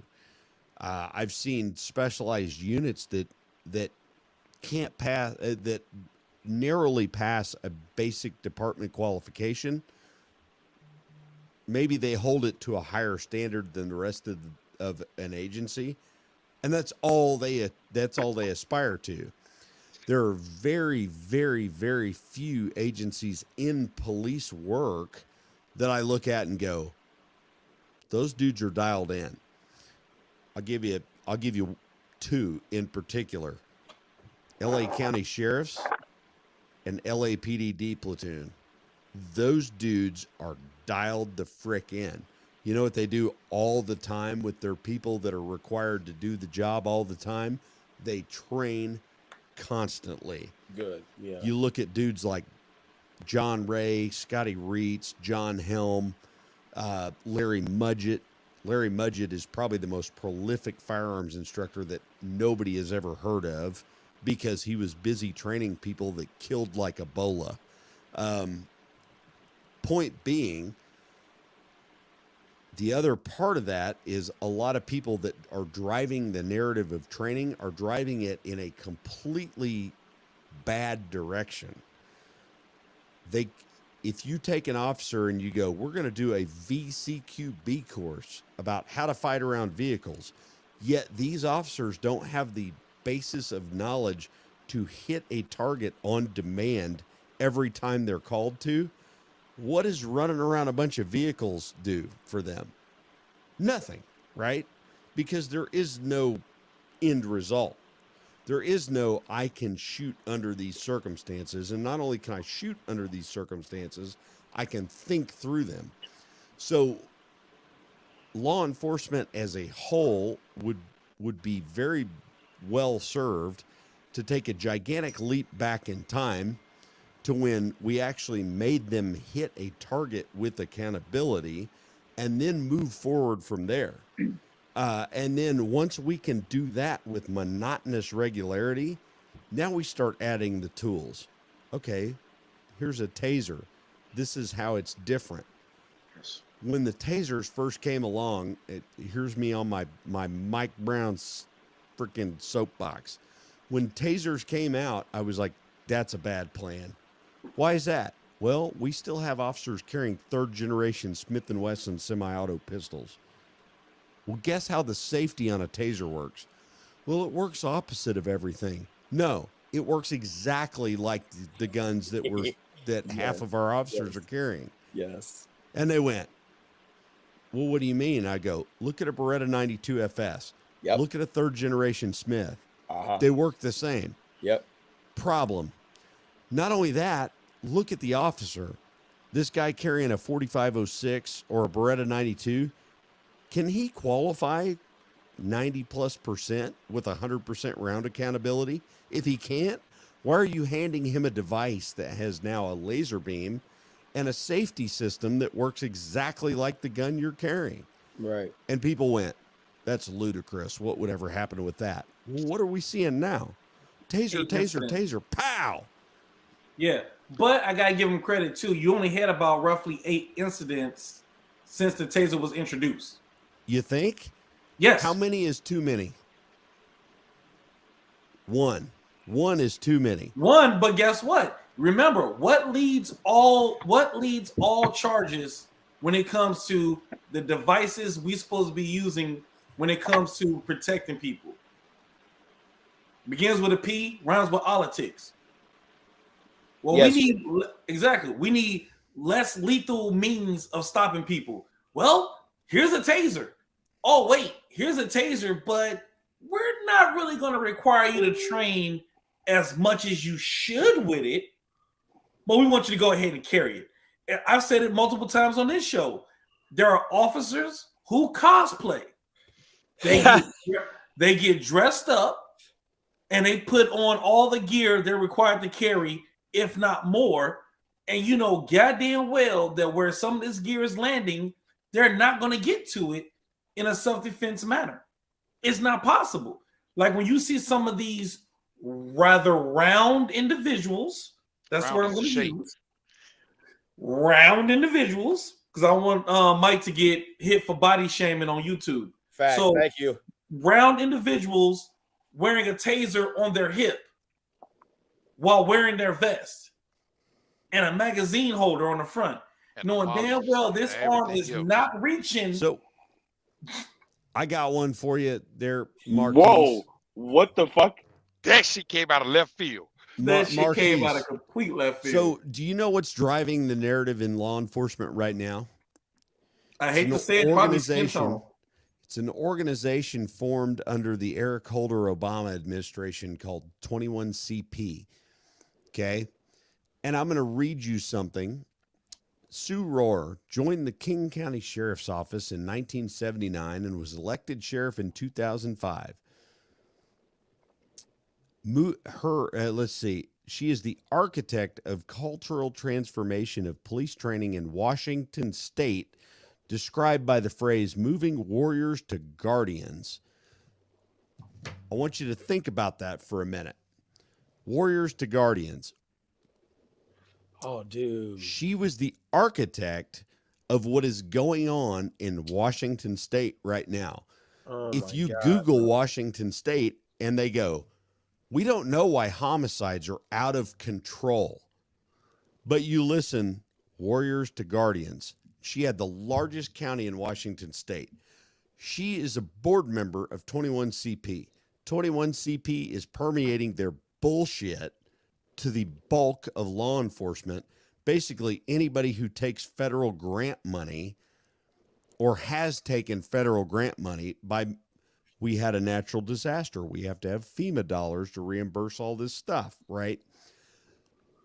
Under the Obama Holder administration, 21CP was given some clout. So now all of the organizations that fall under the guise of, well, we need federal grant money for when bad shit happens, they're given this guidance from 21CP from people like Sue Rohr, who decided that, you know what, we don't need cops to be warriors. We don't need them to go out and fight our battles. We need them to be guardians. So we're going to eliminate all this combative training and warrior training out here. That's the results of what we're seeing right now. And I would get in a shit pot of trouble if my name wasn't Brian with I for speaking out against that. And you know what? Who's holding Sue Rohr responsible for when an officer does something stupid? Because they've never been trained to be a warrior. Who's holding Sue responsible for when her officers go and make a bad decision because they've never trained to do anything else? Who's holding her responsible? Zero people are. And until the public, I kind of feel you on that, but I am so because of the way I feel, I am against warrior mentalities. Why? Because if you go by the definition of the word warrior, someone who's been in or fought in a war, why would I teach a person to be a warrior instead of someone just a guardian? A guardian knows how to fight. Do they not? Because whether you accept it or not, every night you put a person in a police car, they go into a war, period. They go into a war that your grandmother, your kids, and anybody who is close and personal to you, they go to fight their battles, period. They go to bring those people's battle into their chaos into order. So what we've done by going, well, we're going to be guardians, is we've taken away the tools for them to fight those wars and expected them to perform to a warrior degree. I would say happened in Chicago to the same degree as what there would be. Yeah, exactly. It's the same thing that's going on in Chicago right now. When I was in the military, if we were going to a desert environment, they would send us to a desert immersion training for 30, 40, 50, 60, 90 days. And they would say, we're going to make you as miserable as we possibly can so that you can go effectively fight this battle. So with a police officer, what we've said is you need to hold hands, hug babies, and play kumbaya, but people are going to fucking shoot at you. And what have we done with all the ugly training for shooting and defensive tactics and the, hey, Don't tense up on me, bro. Let me take a step back and show you that I'm a guardian and not a warrior. Instead of planting your fucking face in the pavement, we've said that's not okay anymore. We need to be their guardian because they're just misunderstood, which results, Hey, Brian. absolutely. Well, Brian, you know the reason why they say that now is because of those few bad apples that have taken that warrior to a whole nother Completely level, agree. and they have fucked up the mindset and the ideology behind the badge. They have taken it to a whole nother level. So now they're trying to play politics and they're trying to clean up the mirror image of the departments. So that's the reason why they handcuff the police to make them into guardians instead of going out there doing what they're supposed to do instead of getting rid of those fucktards. Why do y'all say guardian like it's a bad damn thing? I'm still trying to understand that. Because we're not guarding anything except your constitutional think about the guardian angels. Think about the guardian angels. They're protecting. They're like serving and protecting.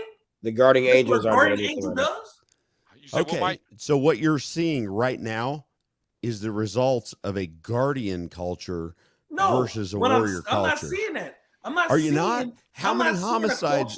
What's the homicide rate nationwide right now versus what it was when we were training people to go out and fight people's battles? I'm not seeing a culture of warrior versus guardian. What I'm seeing is overzealous every freaking versus trained people that go, you know what? I would love to go engage what appears to be a felonious criminal animal walking down the street.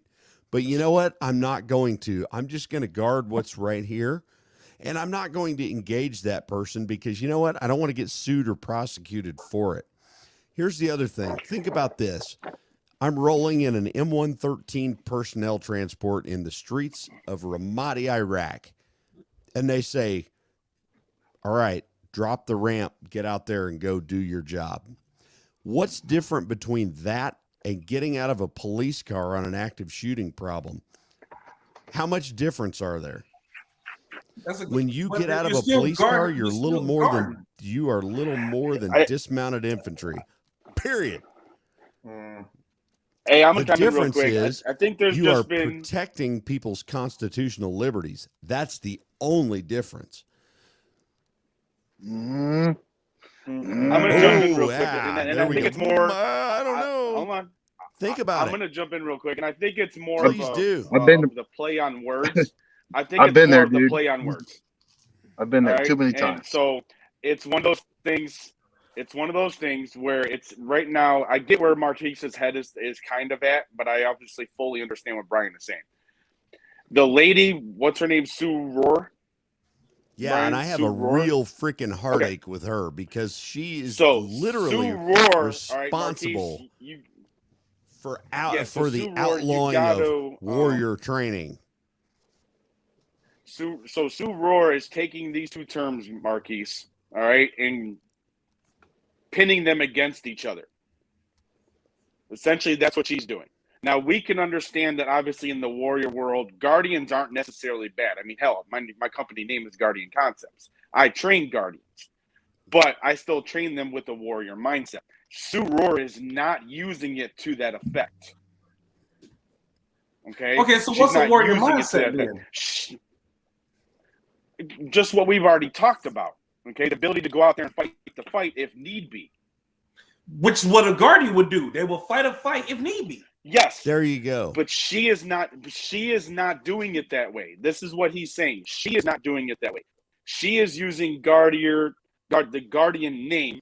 So we don't want to train them as warriors anymore. We want to train them as guardians. Because she, in her head, what Sue Rohr is pushing is that is a kinder, gentler person. So, William Nunez, I disagree with Brian. More cops would go through years not using training and get antsy for action. Let me tell you what, the most highly trained officers I've ever met, you know how many shootings they've been in? Yeah. They're not looking for it. They're not. Right. Because they can let a situation digress to an absolute shit show before they have to go to the gun. When you go to... When it comes to combatives training or custody and control training. You get a guy that ends up on a traffic stop like this, what's her name, that shot the dude. Kim. That goes, yeah, Kim Potter, don't tense up on me, bro. Don't be tensing up. That plants a dude's face in the pavement because he's a warrior and he knows that's getting ready to go real bad. That brings enough force to the fight before the opportunity for the bad apple to pop out. But here's the problem, Brian, with a Y. Nowadays, with body cameras and the lawsuit happy society that we're in nowadays, is if you body slam a guy on camera who hasn't yet really done anything, then you're getting sued either way. They had enough reason to pull him out of a car. You're damned if you do. You're damned if you don't. Exactly. You know what I mean? So what we've done is we've created a society of police officers that just won't engage unless they absolutely have to. I agree with that deal. That's why I retired. That's why I retired, because I'm one of those old school cops that I got no problems doing what I got to do to keep me and my partner safe, or the suspect safe. But nowadays, with body cameras and everything's being everything's being recorded nowadays, you got officers, this young generation, this newer generation, who are hesitant to do what they have to do because they've never been trained that, hey, this is because they're afraid of, do you want to be the guy who is responsible for burning your city down? Do you want to be the guy responsible because your neighborhood just got burnt to the ground and looted? No, you don't want to be that guy. Do you want to be the guy who's on CNN, who's being, now you got death threats, now you got to move, now you got to quit, now you're going to look at getting fired? Here's the thing. You don't want to be that guy. Kim Potter. Here's the Kim Potter scenario. Why did they get him out of the car? Mike Brown. Why did they get him out of the car? Because he had a warrant for his arrest. Thank you. So he was already arrestable. And now he's tensed up. So why is he not on the pavement? Because that guy wasn't that guy. Because they're hesitant. There you go. Because they don't want to get sued. They don't want to get fired. They don't want to get investigated. I've been sued 85 fucking times. I don't give a fuck. Sue me. I'm going to win. I never lost one of them. I never lost one. Right.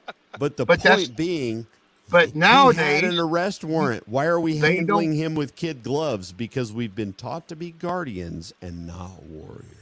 No, it's because that cop made a bad decision. That's because that cop made a bad decision. Because, like Mike said, dude has a history. He's not a fresh cop. He is a cop who has trained for years. He is a cop who's been in different departments. He was a warrior. And guess what? His ass, still got his ass handed to him. What about the 3 cops who, quote unquote, couldn't stop Blake? I bet they was trained to be warriors. And guess what they still couldn't do? They got their ass handed to them by one man. It ain't about the warrior culture. It's about the individual knowing how to do their fucking job. How do you think that comes about? If the individual knows how to do their fucking job, you can call me a warrior, a guardian, the Easter Bunny, Santa Claus, or goddamn Victoria's Secret. If I know how to do my job, the title doesn't mean shit. But so it doesn't matter. Job for what? Training, right? Dude, if you're not doing DT training with aggressive people teaching you how to deal with aggressive people, it don't matter what fucking title I give you. Your training can be called the Care Bear Stare of Love. But guess what? If your ass ain't training to deal with the street, that ain't got nothing to do with warrior or guardian.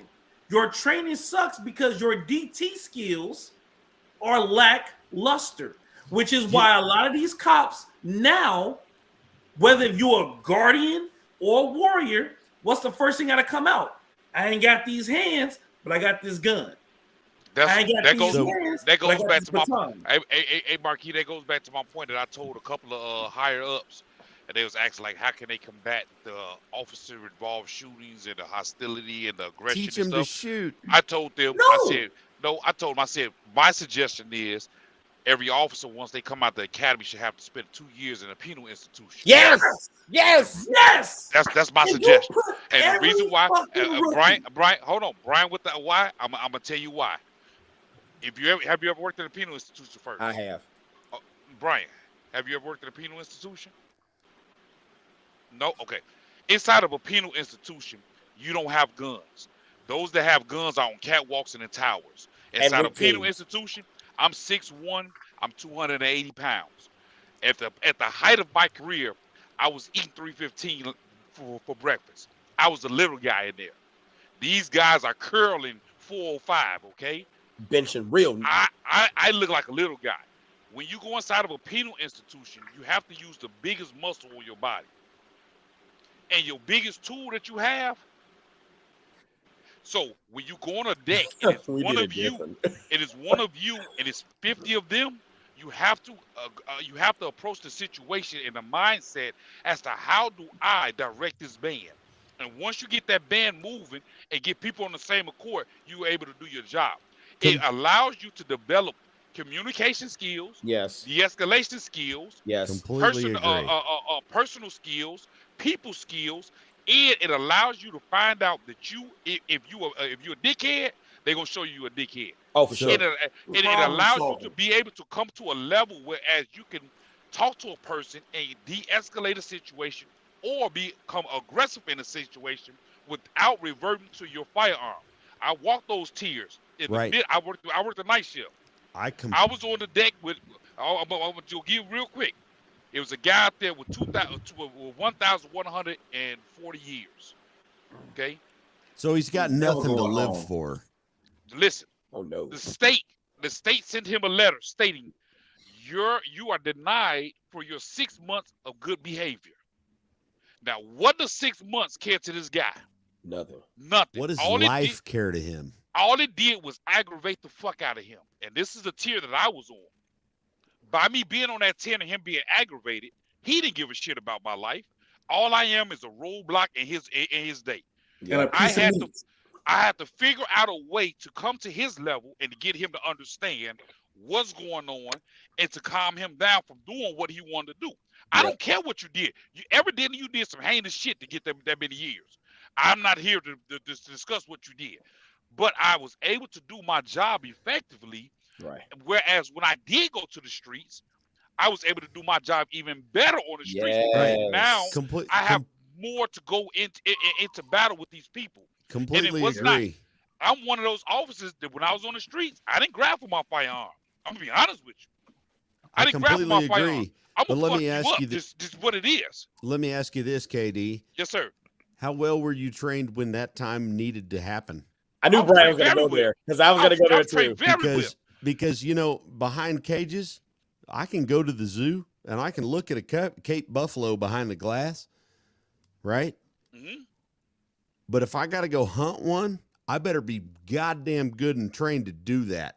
You're right. And if I'm really good and trained to do that, when I see them behind glass, it's not the same. Because I'm telling you, there are people out there, and one of them expired about 3 blocks from where I live right now after being shot 17 times. You know what he was probably facing a sentence somewhere in the neighborhood of life and or execution. He shot 3 of my friends. 3. You know what determined the outcome of that situation? What's that? There were 3 officers on that scene that were shooters, that were the kind of people that would have a conversation with this guy had he needed to get in a car and go to jail, that would have de-escalated that. But you know what they did? They brought business to him instead of the other way around because they were trained as warriors.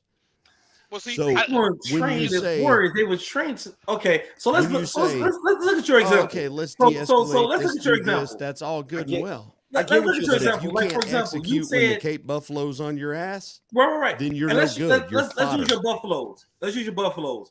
There's the person who go to the zoo to look at buffaloes. There's a person who can go and hunt a buffalo. What about the person that can walk close enough to the buffalo and actually just kick it without trying to kill it?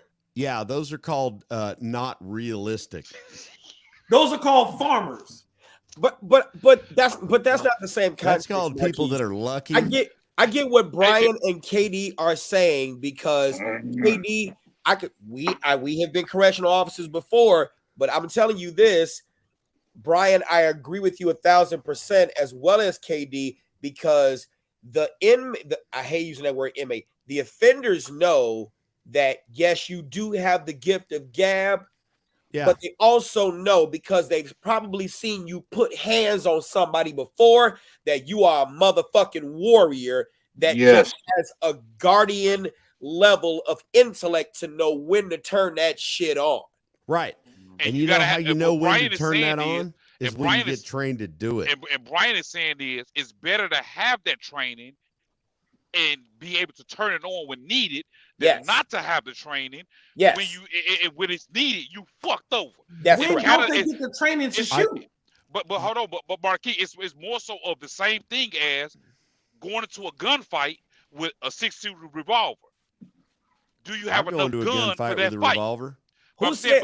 But I'll put you like this: if it's the only goddamn gun that's available, I would shoot a fucking revolver. Boom. But you have to be trained enough to know how to use it effectively. Well, if we're not training officers to be able to go and do their job effectively, they don't even have it in them. They don't have it in them at all. Yeah. So all they got in them is to grab their firearm and shoot. Think about Chicago, downtown Chicago. Yes. 2 officers got into a shooting on the subway because a guy walked through the middle of the train. Yes. As he exited the train, the police officers tried to stop him. I'm going to find that video. When they tried to stop him, they got into an altercation. It was a female and a male officer. Mm-hmm. When I put on the badge, when I went through the cabinet, they told us there's no such thing as male or female. You're an officer, period. Yep. Male or female. Yep. The guy was tussling with the offender. The offender was not fighting back, but he was resisting. If you understand what I'm saying, he was resisting. They went down to the ground. OC pepper spray was deployed. A taser was deployed. The male officer lost the battle because the offender was real squiggly and out of shape. The first thing that he hollered was, shoot him, shoot him, shoot him. Yep. The female officer was lost. She like a deer in headlights, didn't know what the fuck to do. She pulled up, look at it, there you go, right there. So go back to the beginning, Mike, please. But before you start this, move forward on this matter. Hold on. Before you get too far into this, Candy Cane Lane, what happens when your firearm's out of commission? What happens when your hand-to-hand training is not? Are you effective? Well, you know what? If you're trained as a warrior, I don't care if it's the ink pen in my shirt. I'm going to win, period. Yes, sir. But you got to have a warrior mindset. There you go. I don't have the guardian mindset of, well, I'm just going to protect me and go home tonight. I'm going to take it to your ass, period, one way or the other, right? It doesn't matter if I got a pocket knife, a handful of keys, whatever.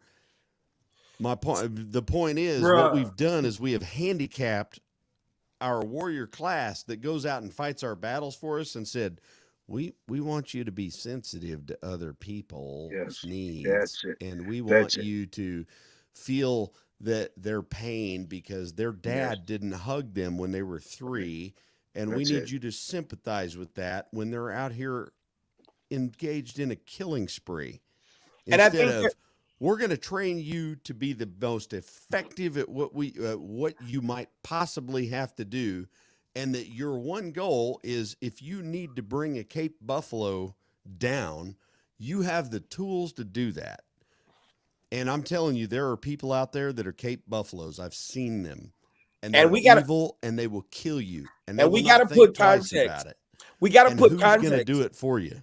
But we got to put context to that, because I think what some people are misunderstanding is that, Candy Cane Lane, you are not incorrect. Tanisha Barron, you are not incorrect when you're talking about understanding you don't want to send out savages with badges. But I think that it was Chief David Brown, who is now our superintendent of police in Chicago, who said it best. Police were not meant to solve the problems of the social ills that make the police the people to call when shit goes awry. He also said that every week we come up here and we give you reporters our stats in terms of what happens. But as long as we are the only people that you are putting on the stage to account for the social ills, and you don't have DCFS here, you don't have the CEO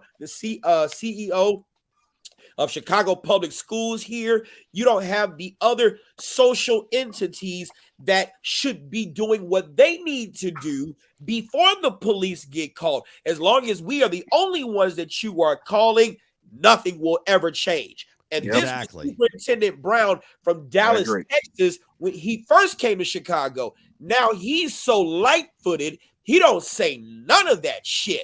But that's the truth.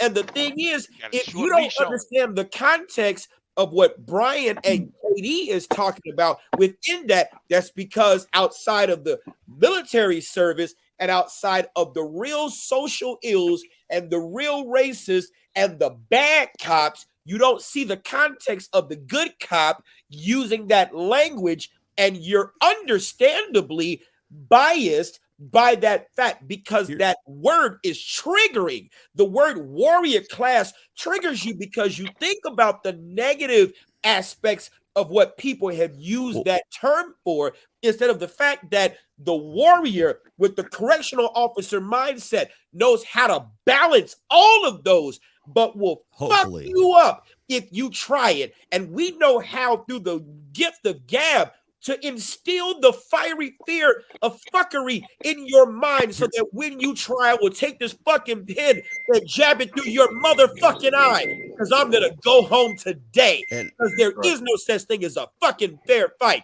That's right. So, amen. Amen, brother. I got to read a comment. It says, seems like warrior is a shy way of saying a savage with a badge. It ain't a shy way of saying it there, Silverhawk.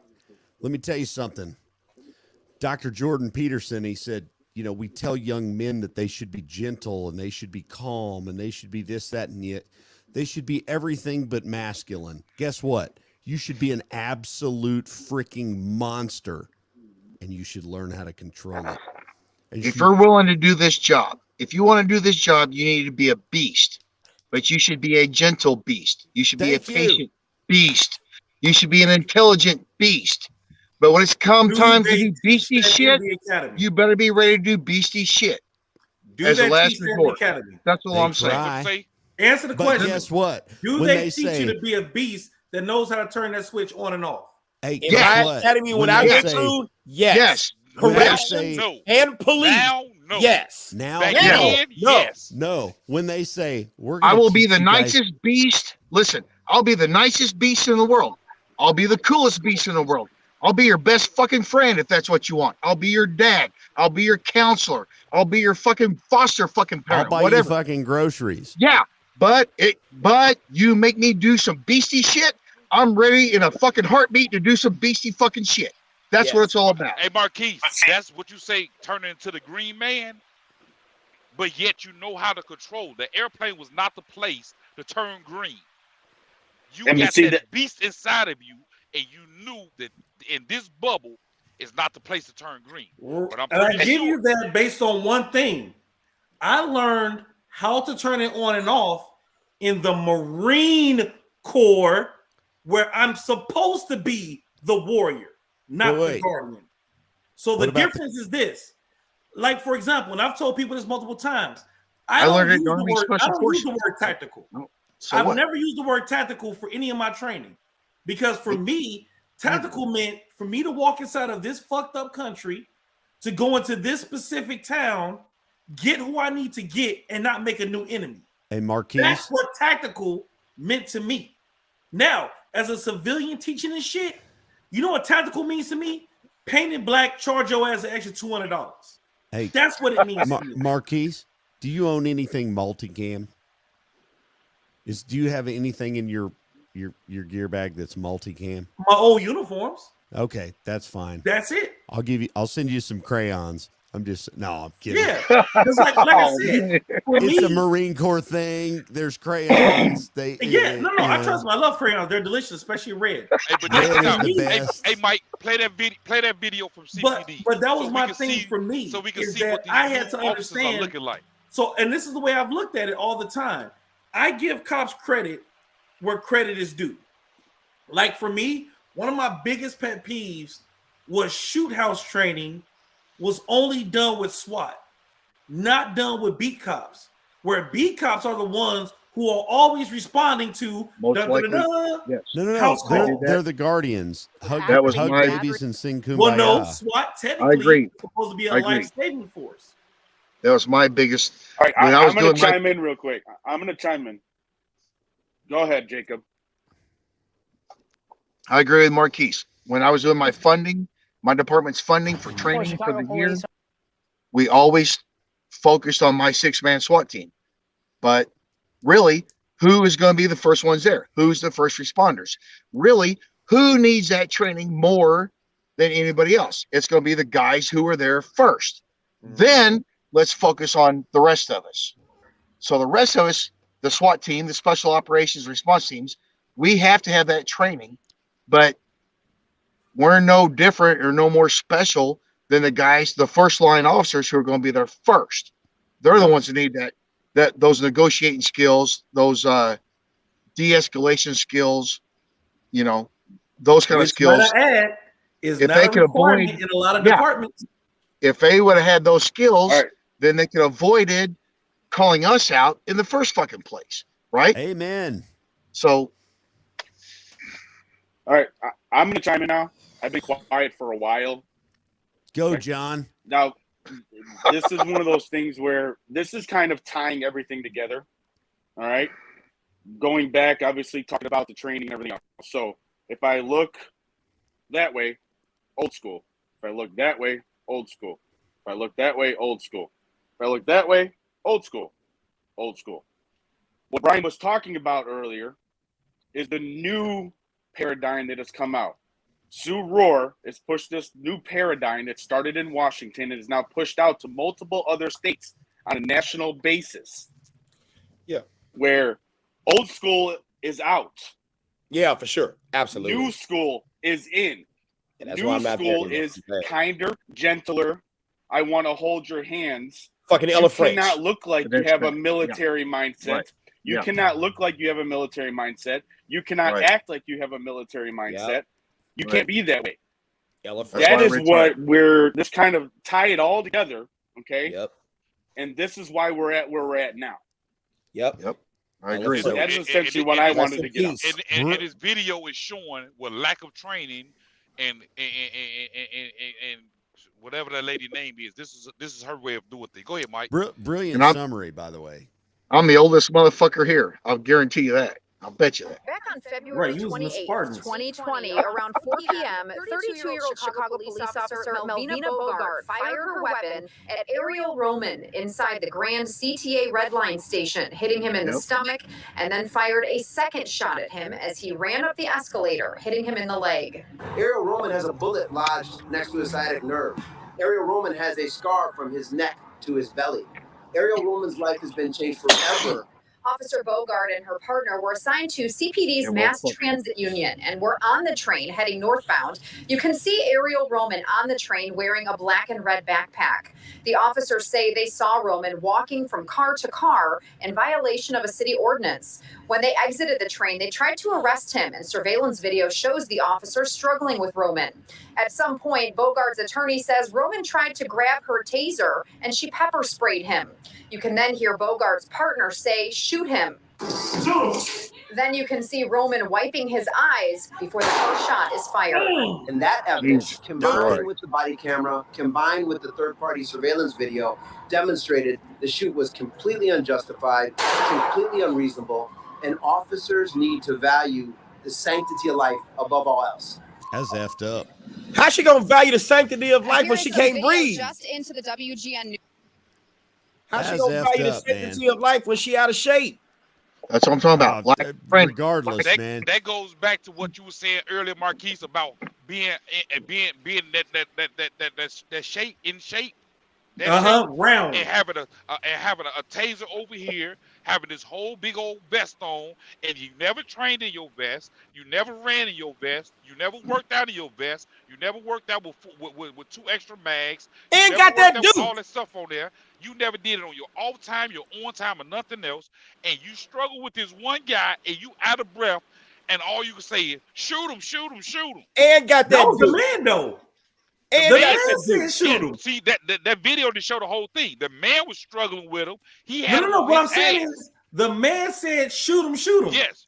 And the the man thing told is, the female, and she shot him. Right, but the thing is this, and this is why I laughed, because one of the things we do in some of our classes is we give specific commands, and we'll throw out a random command like shoot them to see who would take the shot and pull the trigger when the commands are threats or whistle. Hey, can I so ask we you say something? shoot them to see what happens. What really disturbs me is you see the dude going, Yep. Yeah. I saw that. what the fuck? Wait a minute. Right. Yeah, right. like, Shoot me that in the dude gut should when have I'm got going. that good dude should have got kicked in the chest, not shot there. But you know and why all she of that, shot him? She shot him because she had they didn't have no kind of gas in their tank. They was both winded. Maybe. and all of that, attorney says Roman tried. Then all let of him that get for away, for violating, God's sake. all of Here's that for violating a city ordinance. A city Right. ordinance of walking That's through the it? trains. That's it. See, That's lack of training. Lack of training. Right. That's Matter of fact, balanced. hey, pause it. Go back. Go back. Let I me gotta- tell you how fucked up this is right here. Violate a city He ordinance. is putting away the cuffs and telling her to shoot him. Yes. Yeah, that's messed He up. putting away the cuffs. I got it. Like, But man, hold fuck on. this You dude, see, too. she got the cuffs in her hand. Look at his hands. Radio she was trying to call. Cuffs right here. Taser right here. Sprayed him. It was just a whole mess. Right, but, How look, much- but go back. Let it play out. You're going to see him put and she away the pepper cuffs. sprayed him. You can then hear Bogart's partner say, shoot him. Then you can see Roman wiping his eyes before the first shot is fired. Jesus. And that Yes. evidence combined Hey, with the body and she camera, shot towards her combined with fucking the partner. third-party Okay. And she shot towards her fucking partner. Can I interject real quick? How much I gotta experience? address something How much real training? fast. This I think y'all got a troll. Guaranteed if psychos like that guy Brian, and by the way, it's on the screen with a Y, pal, would have been getting What happened? prosecuted, we wouldn't be in this situation. What Say happened? that again. Okay, Silverhawk. Silverhawk. It's Silverhawk's Guaranteed if comment. psychos Silverhawk's like comment. that guy Brian, and notice if you're talking about me, you spelled it wrong, dumbass. Would Hey, have been you asked getting that Silverhawk. prosecuted, we wouldn't be in this situation. Well, pal, you know what I do every day? I go and lay it down. I don't know what the hell you do for a living, but your opinion to me is pretty fucking irrelevant. Second thing is, this is a travesty. If either one of these officers would have like been a warrior and tried to kick this dude's ass instead of just, all right, everybody back up and shoot him because we can't take him into custody for some pissy ass municipal city ordinance, instead of, hey pal, you violated the city ordinance, come over here, let's have a talking to, and maybe we let you go with a citation and a court date, or Agreed. maybe we just go, hey pal, I don't know if you know this, but the city ordinance says you can't go from train to train. We good? Have a good day. How about just All let right, it go? enjoy your train ride. How about Agreed. pick your battles? Pick But- your battles and just let it go. It ain't that guess fucking what? important. How about that?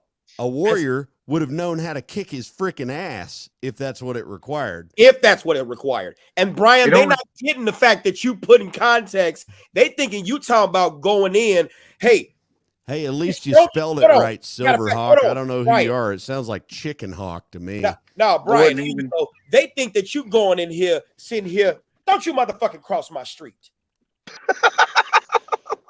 See, They think hey, you going in here talking about some, hey, So put the do me a motherfucking favor, stuff Instructor Mike. Change Silverhawk's screen name to Chicken Hawk because Yeah. he seems to be all knowing. hey, that's those people that they go out and get these attack dogs and then they put them in cages in the house. And You know somebody what? come in and rob the whole house and the dog's still in the fucking cage barking. Sorry, Like, this Silverhawk guy is under my skin. That might No, be That's the probably what he difference. wanted to do. No. Hey, Brian. That's the motherfucker when you walk when they're walking their dog and someone asks a stupid ass question, does something with teeth bite?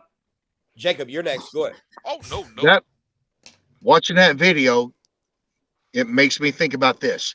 That could be the difference between a young officer, an inexperienced officer who thinks they have to enforce all the fucking rules all the fucking time, right? And maybe an experienced officer who has the knowledge and the wisdom and the experience to say, hey, man, I'm just going to let that one go. It ain't worth it because this shit could go sideways really fucking quick. And it ain't worth the chance. It ain't worth taking a chance. Dude's gone. Good. Let him go. Just let him go. Let me just say this. Pick your Silver battles. Hawk, that's what you get for thinking. From the academy looking like that, though? What? Hey, man, listen here. Do young cops go into the academy and come out the academy looking like that, though? Dude, they man, I was all because I'm wondering if someone that round. I was all gassed up. I come out of the Army. I come out of special operations in the Army. I was all jacked up. I was all gassed up. I was benching 425 pounds, and I was ready to go. You know, I was ready to go save the world, fight crime. Individuals but the more round, the more experienced. Marquise, listen. Any I'm place just saying. that'll graduate you with a 66%, don't care if you got a 66-inch waist either. That's true too. So I'm just being Marquise, honest, bro. you talk about these dude, dudes y'all out of shape, standards this, are that, and the horrible. other. Like Jacob was Good saying, officer. when I got into police work, dude, I was 10 foot tall, bulletproof, fresh out of the. Yeah. I mean, you can see all you can see the DD 214 resume back there, whatever, right there. But the point being, one of my first training officers was like, just because you can arrest everybody doesn't mean you should. And let me tell you what the first life-changing ordeal.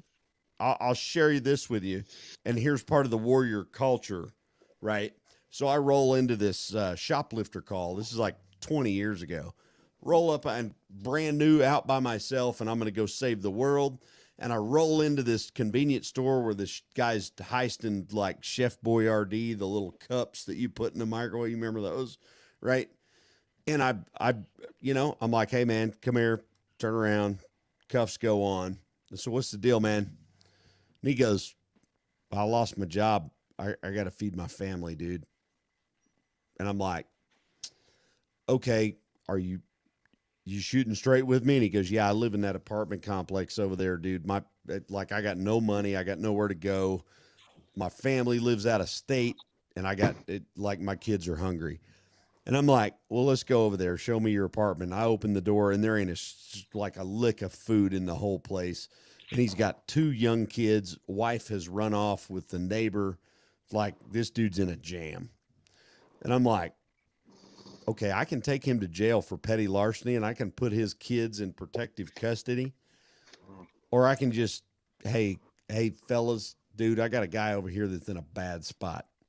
So I go, dump all the stuff you took from there. And he's like, all right. And I take it back into 7-Eleven, and I go, I'm going to sort this deal out. This dude's trying to feed his kids, man. They're hungry. And they go, oh, well, here, you can just send him with all this stuff. We don't want to send him to jail.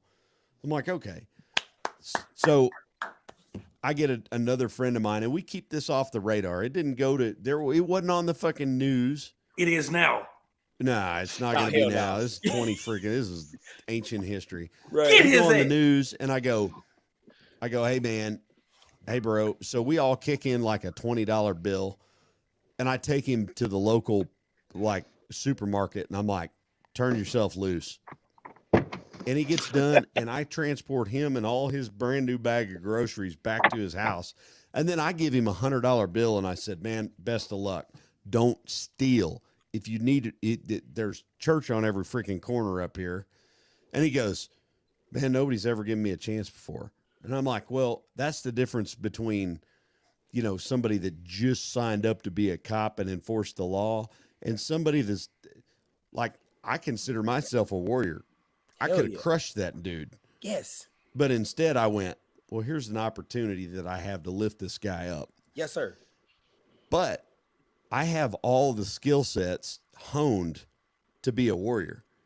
Doesn't mean I got to use them. And because I have them, it allows me the ability to not be in the situation of panic and, well, this is all I got. This is all that's in my toolbox, right? If it comes to John's taken one of my classes. My whole thing is park shooting in your subconscious so you can think, right? That's kind of the premise of the whole thing, right? It's like, let me show you how to do this so that you don't have to, so that you can think through a situation without having to go into guns. And when you go to guns, it's autonomous, right? So that you can make all the good decisions leading up to that, right? Same thing with defensive tactics. Same thing with law enforcement or whatever it is, man. It's like the more polished you are as a warrior, as a combatant, the less chance you're going to go and be combative, right? When you're dealing with the human condition, which is why, like Jordan Peterson says, man, you shouldn't be lame. You should be a monster, and you should be controlled, right?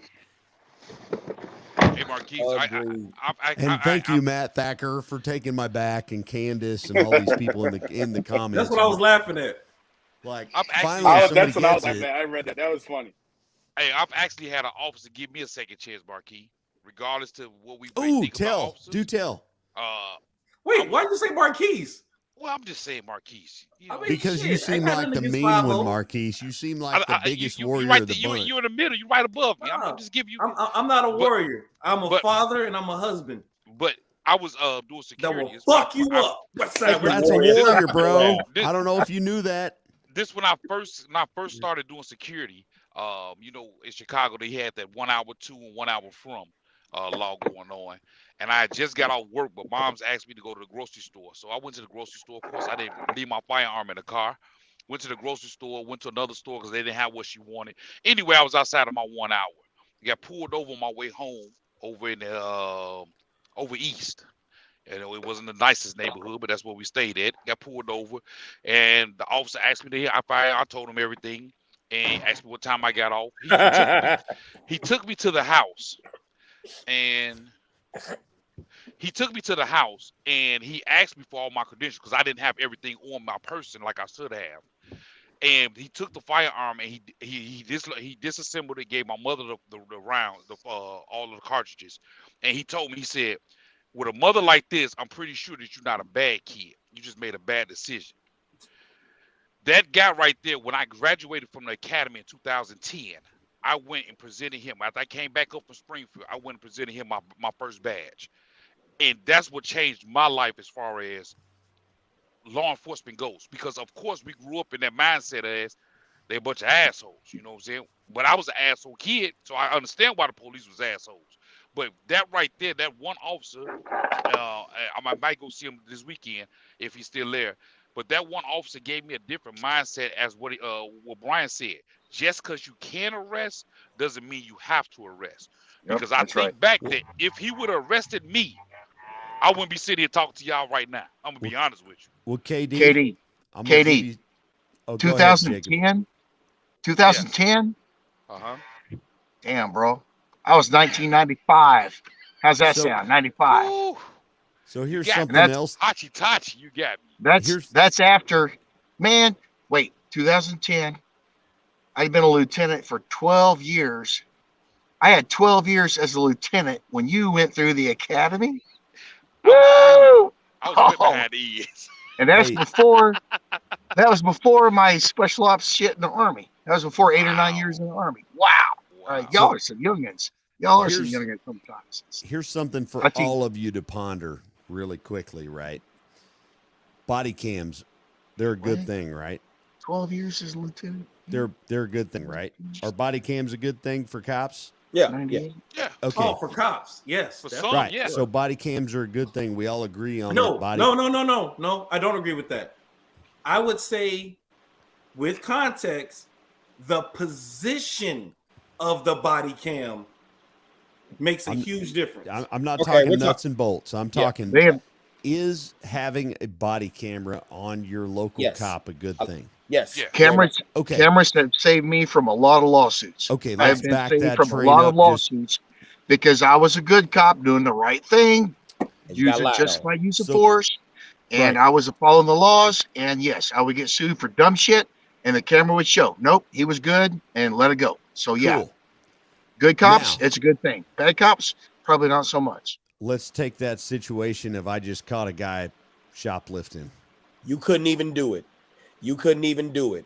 By law and by policy, if you did that, once it's on that body cam, it's on the books. There you go. Let's just say you're context and perspective. And the new rules are anytime you on the event, it must be on. There you go. So what I'm saying, I don't disagree that body cams are good, are bad, that they're bad or whatever. I don't take no that notion. Cameras. I got no pros and cameras. I have none either, except for one, and that is it takes away the officer's discernment. Yes. And what I mean by that is, yeah, because I would have been in jail. There you go. It creates, it creates doubt, and it causes the officers to second guess or maybe just hesitate for just a second because they know what they're doing is being recorded, and that hesitation could get them killed because they know what they're doing is being recorded. I have friends that are, one of my musician friends, his wife is so liberal that but we're still friends. I still love her to death. She's an awesome person. She's just Beto for Texas, and I'm like Beto for prison, whatever. I don't care. But point being, I brought up, we were having coffee one morning at their dinner date. I stayed at their house, and we're having coffee, and she says, I'm so glad y'all got body cameras because it keeps the good ones good, and the bad ones, they'll get found. And I went, well, let me ask you this. You got kids? And she's like, yeah. And I said, well, if your kid was 18 years old, last year of high school, and his buddy gets in the car and says, oh, man, I got a little smoke here, which was still illegal at the time in my particular area. And your kid says, hey, man, put that out. Like, we can't be rolling with you smoking, right? Smoking some weed. And he does, and he leaves a little roach in the ashtray. And 30 minutes later, I pull him over. Who's in possession of that? He is. The driver, right? Pre-body camera, I'd have been like, hey, I smell marijuana in the car. And he went, oh, yeah, there's a joint in the ashtray. It was my friend's. I'd have been like, all right, well, wind test it. Throw it up in the air and, oh, it looks just like weed, right? Whatever. Yeah. Hey, you're not high? Get out of here. Have a good night. Enjoy the rest of your adult life. Now, I'm recording that. Guess what that would be? Destruction of evidence, right? Yep. So now I got to go. All right, man. Well, possession's 9/10 of the law. So you're in possession of that marijuana. You're getting the ticket for it. Right. Which follows him the rest of his adult life. Yeah. All because he didn't pass it. All because he didn't pitch it out the window before the cops stopped him for a tail Mike, light. What was that comment that they just put up there? They said, what? Weed legal here. No. And it's finally like camera. You can't call somebody. Oh, can't call a suspect a biatch. You can. You're just gonna get some paperwork for it. Hey, you can. I've done it. My body camera's kind of But you know what? In the heat of the moment, depending on what the situation is, we do lose professionalism, and you say what you need to say to get the job done. At times, I've done it. And you know you're going to get some paper afterwards, and you go, all right, move on with life. I knew it. But it was either say what I needed to say to get you to comply with what I need you to do, or put my hands on you. And that was going to definitely come with some paper. Right. We didn't have body cams back in Nam, though.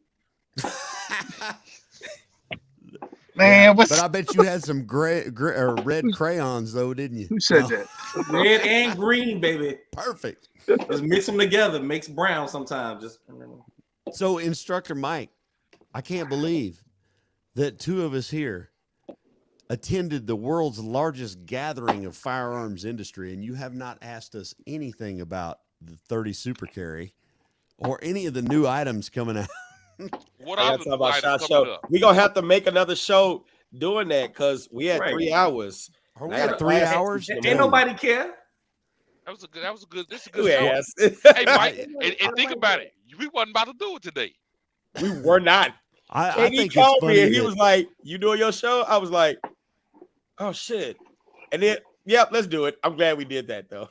The funny thing is the comments, man. I went from like 0 to hero. Just the same people are like, "Oh yeah, he's all right now." You know what? Silverhawk was on another agenda, so I had to put him in timeout. Then after him coming out of timeout, he still was on the same thing. So that's why you don't see Silverhawk anymore. Yeah, that's all right. He got my blood pressure up, and I usually don't do that. And that's just like what people do. They sit at home and they look at 2579 and they're 32, and they make these dumbass thoughts in their head as to what happened, not really knowing the truth of the matter. And we had other people in the comments providing disagreeing opinions. Disagreeing opinions is not the issue. It's that constant triggering stuff now. Well, that's okay, man. Silverhawk, I'll make sure your wife's home on time, okay? Giggity, giggity, goo. I stopped to the shoulder.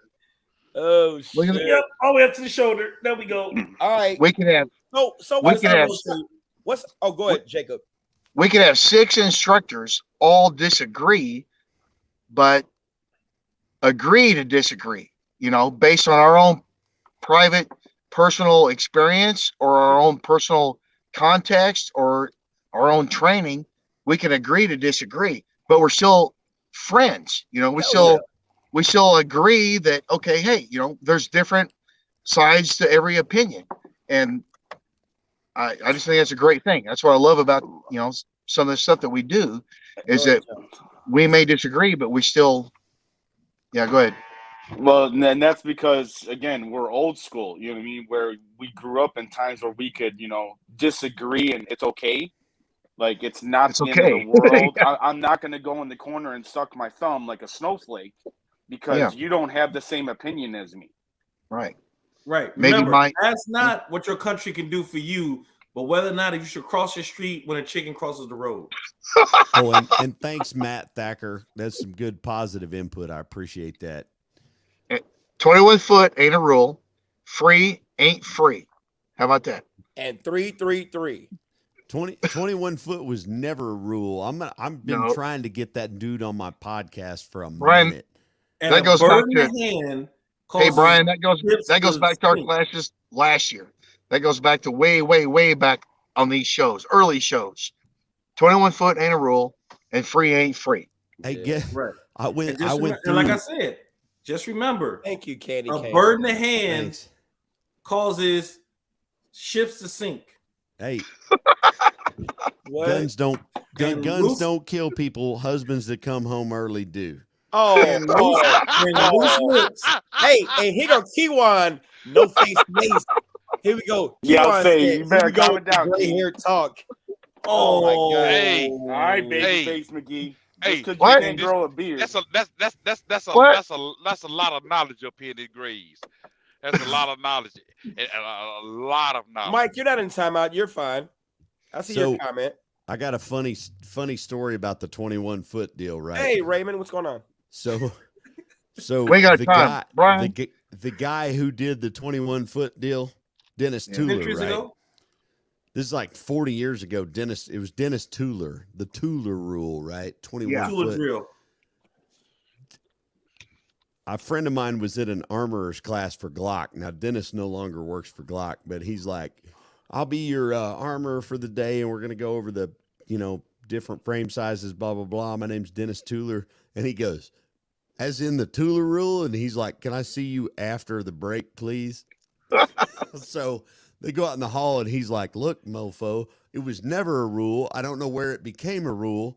All I did was just say, hey, man, if a guy with a knife is inside of 21 feet, chances are you ain't going to be able to pull your gun and shoot him in time to stop it. Yep. And he goes, and somewhere some attorney made it a rule, and for the last 40 years I've been trying to say, it's my name, but it ain't a rule. Right. It's just a suggestion. Like, it's just a data point. It's just to learn an idea. Yeah. Learn your reactionary gap. That's all it's about. What is your reactionary gap? Right. Yeah, and down to earth can remember 40 years ago. Well, I'm 42. I do remember 40 years ago because I bear a scar. You're only 40 years ago. Me too. From a Model 29 Smith & Wesson. Thank you, Dad. Yeah, I'm 40. But 42. I'm sorry, Jacob. I don't even remember 40. I can't remember 40. If a tree falls in the forest, you should look both ways before crossing the street. That's how I know Marquise is tagged. God dog it. Here's my best piece of advice ever. When you pass the Grand Lux in the Venetian, just go there because you'll walk for 20 minutes, piss off John's wife, and then end up back there for lunch anyway. Wow. That sounds like some SHOT Show 2020 advice. Oh, we were lost. Happy birthday, Matt. We were lost like last year's Easter eggs, dude. Hey, happy birthday, Matt. Did I tell you guys? So, I patrol with the U.S. Fish and Wildlife Service right now. Yeah. U.S. Fish and Wildlife Service. Caught a guy hunting with a 12 gauge shotgun, but he had 20 gauge shotgun shells. Oh, boy. I told you all about that. No. Probably didn't go for poof. 12 gauge shotgun, 20 gauge shells. Yeah. So pay attention. Pay attention to that. Well, at least he isn't going to blow it up. Hey, Brian, Shell's calling you out. Yeah. Oh, what? Yeah, Shell. So I'll tell the story briefly. Yeah. So me and my brother John and his lovely bride Michelle, we'd been like bouncing off each other all week, and I'm like, man, I'm sorry, I got lunch, I got dinner with these dudes. We're gonna do it. So it finally comes down. I'm like, let's get together on this date, and we're gonna do lunch. I got no other appointments, and nothing's come up. Let's go sit down and have a good lunch.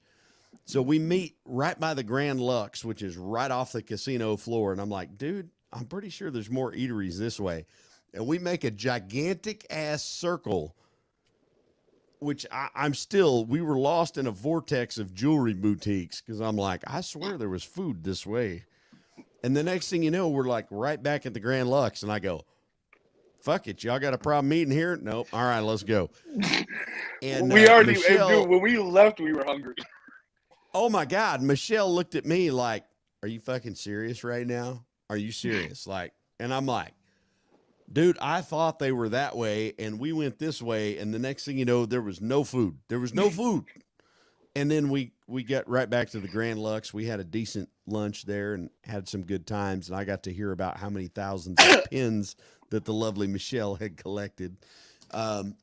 So it was still a good trip, but bottom line is don't pass on chow when you don't know where the next piece of chow is, right? Right. Hey, y'all, how about next week y'all give us some insight on the new things that's coming out? SHOT Show, yeah. We can make we do that. Yeah. I don't know if I'm gonna be around next week, maybe. Okay. So hey, Mike. Pictures. I'll put it this way. John saw more than I did because I had to go like grease palms and hug babies and pass out stickers for people. So facts. I probably got all the cool stuff. I would say I walked every booth. Nice. You bold, dude. Sometimes you got to kiss 68 miles. 68 miles is what my step counter said by fucking Saturday when we left. 68 miles is what we walked the entire time in Vegas. We got out there Sunday, left Saturday. 68 miles. Yep. And just remember, sometimes you got to kiss hands and shake babies. That's it. Yeah. Sometimes you got to kiss mamas and hug babies. Oh, do that. Jacob, go ahead. I was going to say, Mike, maybe somebody, either you or you, Marquise, or you, Brian with a Y, could show me how to do some high-tech video shit with a good computer and a microphone and all them high-tech headphones and shit. So I ain't sitting out here in my truck with my truck running, freezing my fucking ass off in the middle of the Pornhub. My bad. Maybe some kind of cake and key. I'm down. What? Hell no, he the cake and key. He's close to Conway. He like on the border of like. I don't even know where Kankakee is. He's right. Dude, hey, he's down by like Shawnee National Forest, bro. Yeah. Yes. Wow. Yes. That's me. That's me, motherfucker. You got a problem with that? No problem. Jacob, if you want video help, I'm not your guy, man. I'm a public school educated kid from the suburbs, dude. It's lucky that I'm able to like tie my shoes. Okay. You got the microphone. You got the fancy headphones. Yeah, I am literally sitting in my truck, freezing my fucking balls off, and I need Marquise or Mike or somebody to like send me some shit, man. I need some help. Well, Brian's got that stuff. Road trip. What's the temperature right now? Oh, that's nice. That's nice, Brian. Brian's got right that now stuff. where you're at? That's the Because all y'all- roadcaster, man. I'm too old for this shit, man. I'm too old. Brian's got that stuff because of his podcast. Yeah. Brian's got that stuff because of his podcast. He has the off-duty, on-duty podcast. Yeah. Gotcha. Yep. Yeah. Which works good for Facebook Live too. So, you know, I got the whole mic and all that stuff. I got a couple of them, but Hey Jacob, if it's any consolation, it was -7 degrees when I went to the gym this morning. oh, Amen, brother. Good job. -9 by me. Were you at the gym at 4:30 this morning? Me? No. No, I wasn't. Okay. I was deer hunting. hey, So I was I out want you to imagine going to the gym, I was deer -7 hunting. degrees to go work out. That shit Well, was not love. It was I was -9 when I had to take out the dogs. I was sitting in a While they tree. pissed and shit. Okay, well, I ain't whatever. about I was that sitting in a life. fucking tree. Whatever. John's been on me to come up there and put a class on.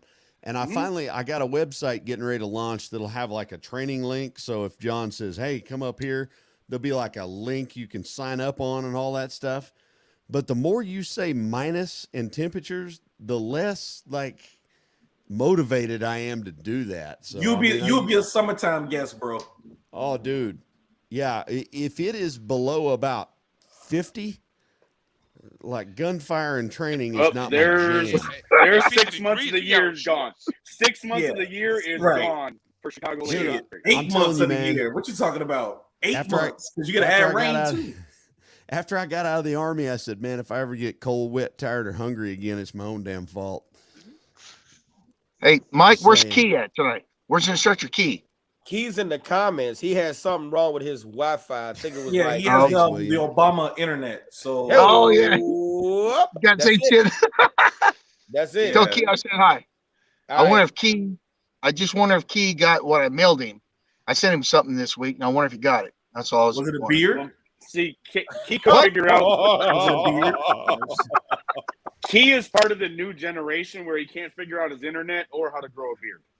Right. Yeah. Oh. Because technically, if you look on the internet, you can figure out how to grow a beard. Oh, It's You true. can, you can, you can get one painted on. Oh, and true. I'll let y'all know, A lace front and a beard front, huh? just for your own personal entertainment, that if you do happen to contract the COVID, the Omicron, I have literally had hangovers that were worse. Wow. Just saying. well, Just for your own knowledge, like I've had hangovers that were way worse than this. Wait, are you talking about the sub variant of Omicron? Key All they're I'm going to get saying us all is I- blocked. Is They're I going to get us got- blocked. Yeah. Instructor Key said he didn't get it. What? Not yet, He's I've been checking sure. every day. So he's Man, that was a week ago. I seen my shit a week ago. Hey, Key, you got to get you a sign that say "Sit here." You Oh. beard. That's it. No, wait. It wasn't a week. That was Saturday. I sent him that Saturday. Hey, that's because they take their time to deliver mail to the hairless. So how long does it take Oh, for God. me? Saturday, Sunday, Monday, Tuesday, Wednesday, still? That's how far away I am from you guys. It's still I just just- 5 fucking days later, and I still ain't got the mail to him. All I right. just realized I'm the only It's on the way, person in Keith. the bunch. I feel bad. I feel so. Oh, vulnerable. bet. Oh no. Hey Brian, you still on the job though. Yeah. Hey, you're different. Marquise. Well, actually, you see that, right? I'm on mandatory off time now because I got one of them positive COVID tests. So I was like, crap. Right. But so you having a clean shaven face makes sense because you're still on the job. Well, yeah. He don't realize Hey, you see that that, right? because so I can have a senior citizen discount, but it still don't stop your face from not growing hair. I'm just saying. Y'all are You so need to go good. visit John and let one of his dogs poop on the side of your face. What is You this have show? some fertilizer for that. Hey, shit. man, before he comes to see me, his balls got to drop first, man.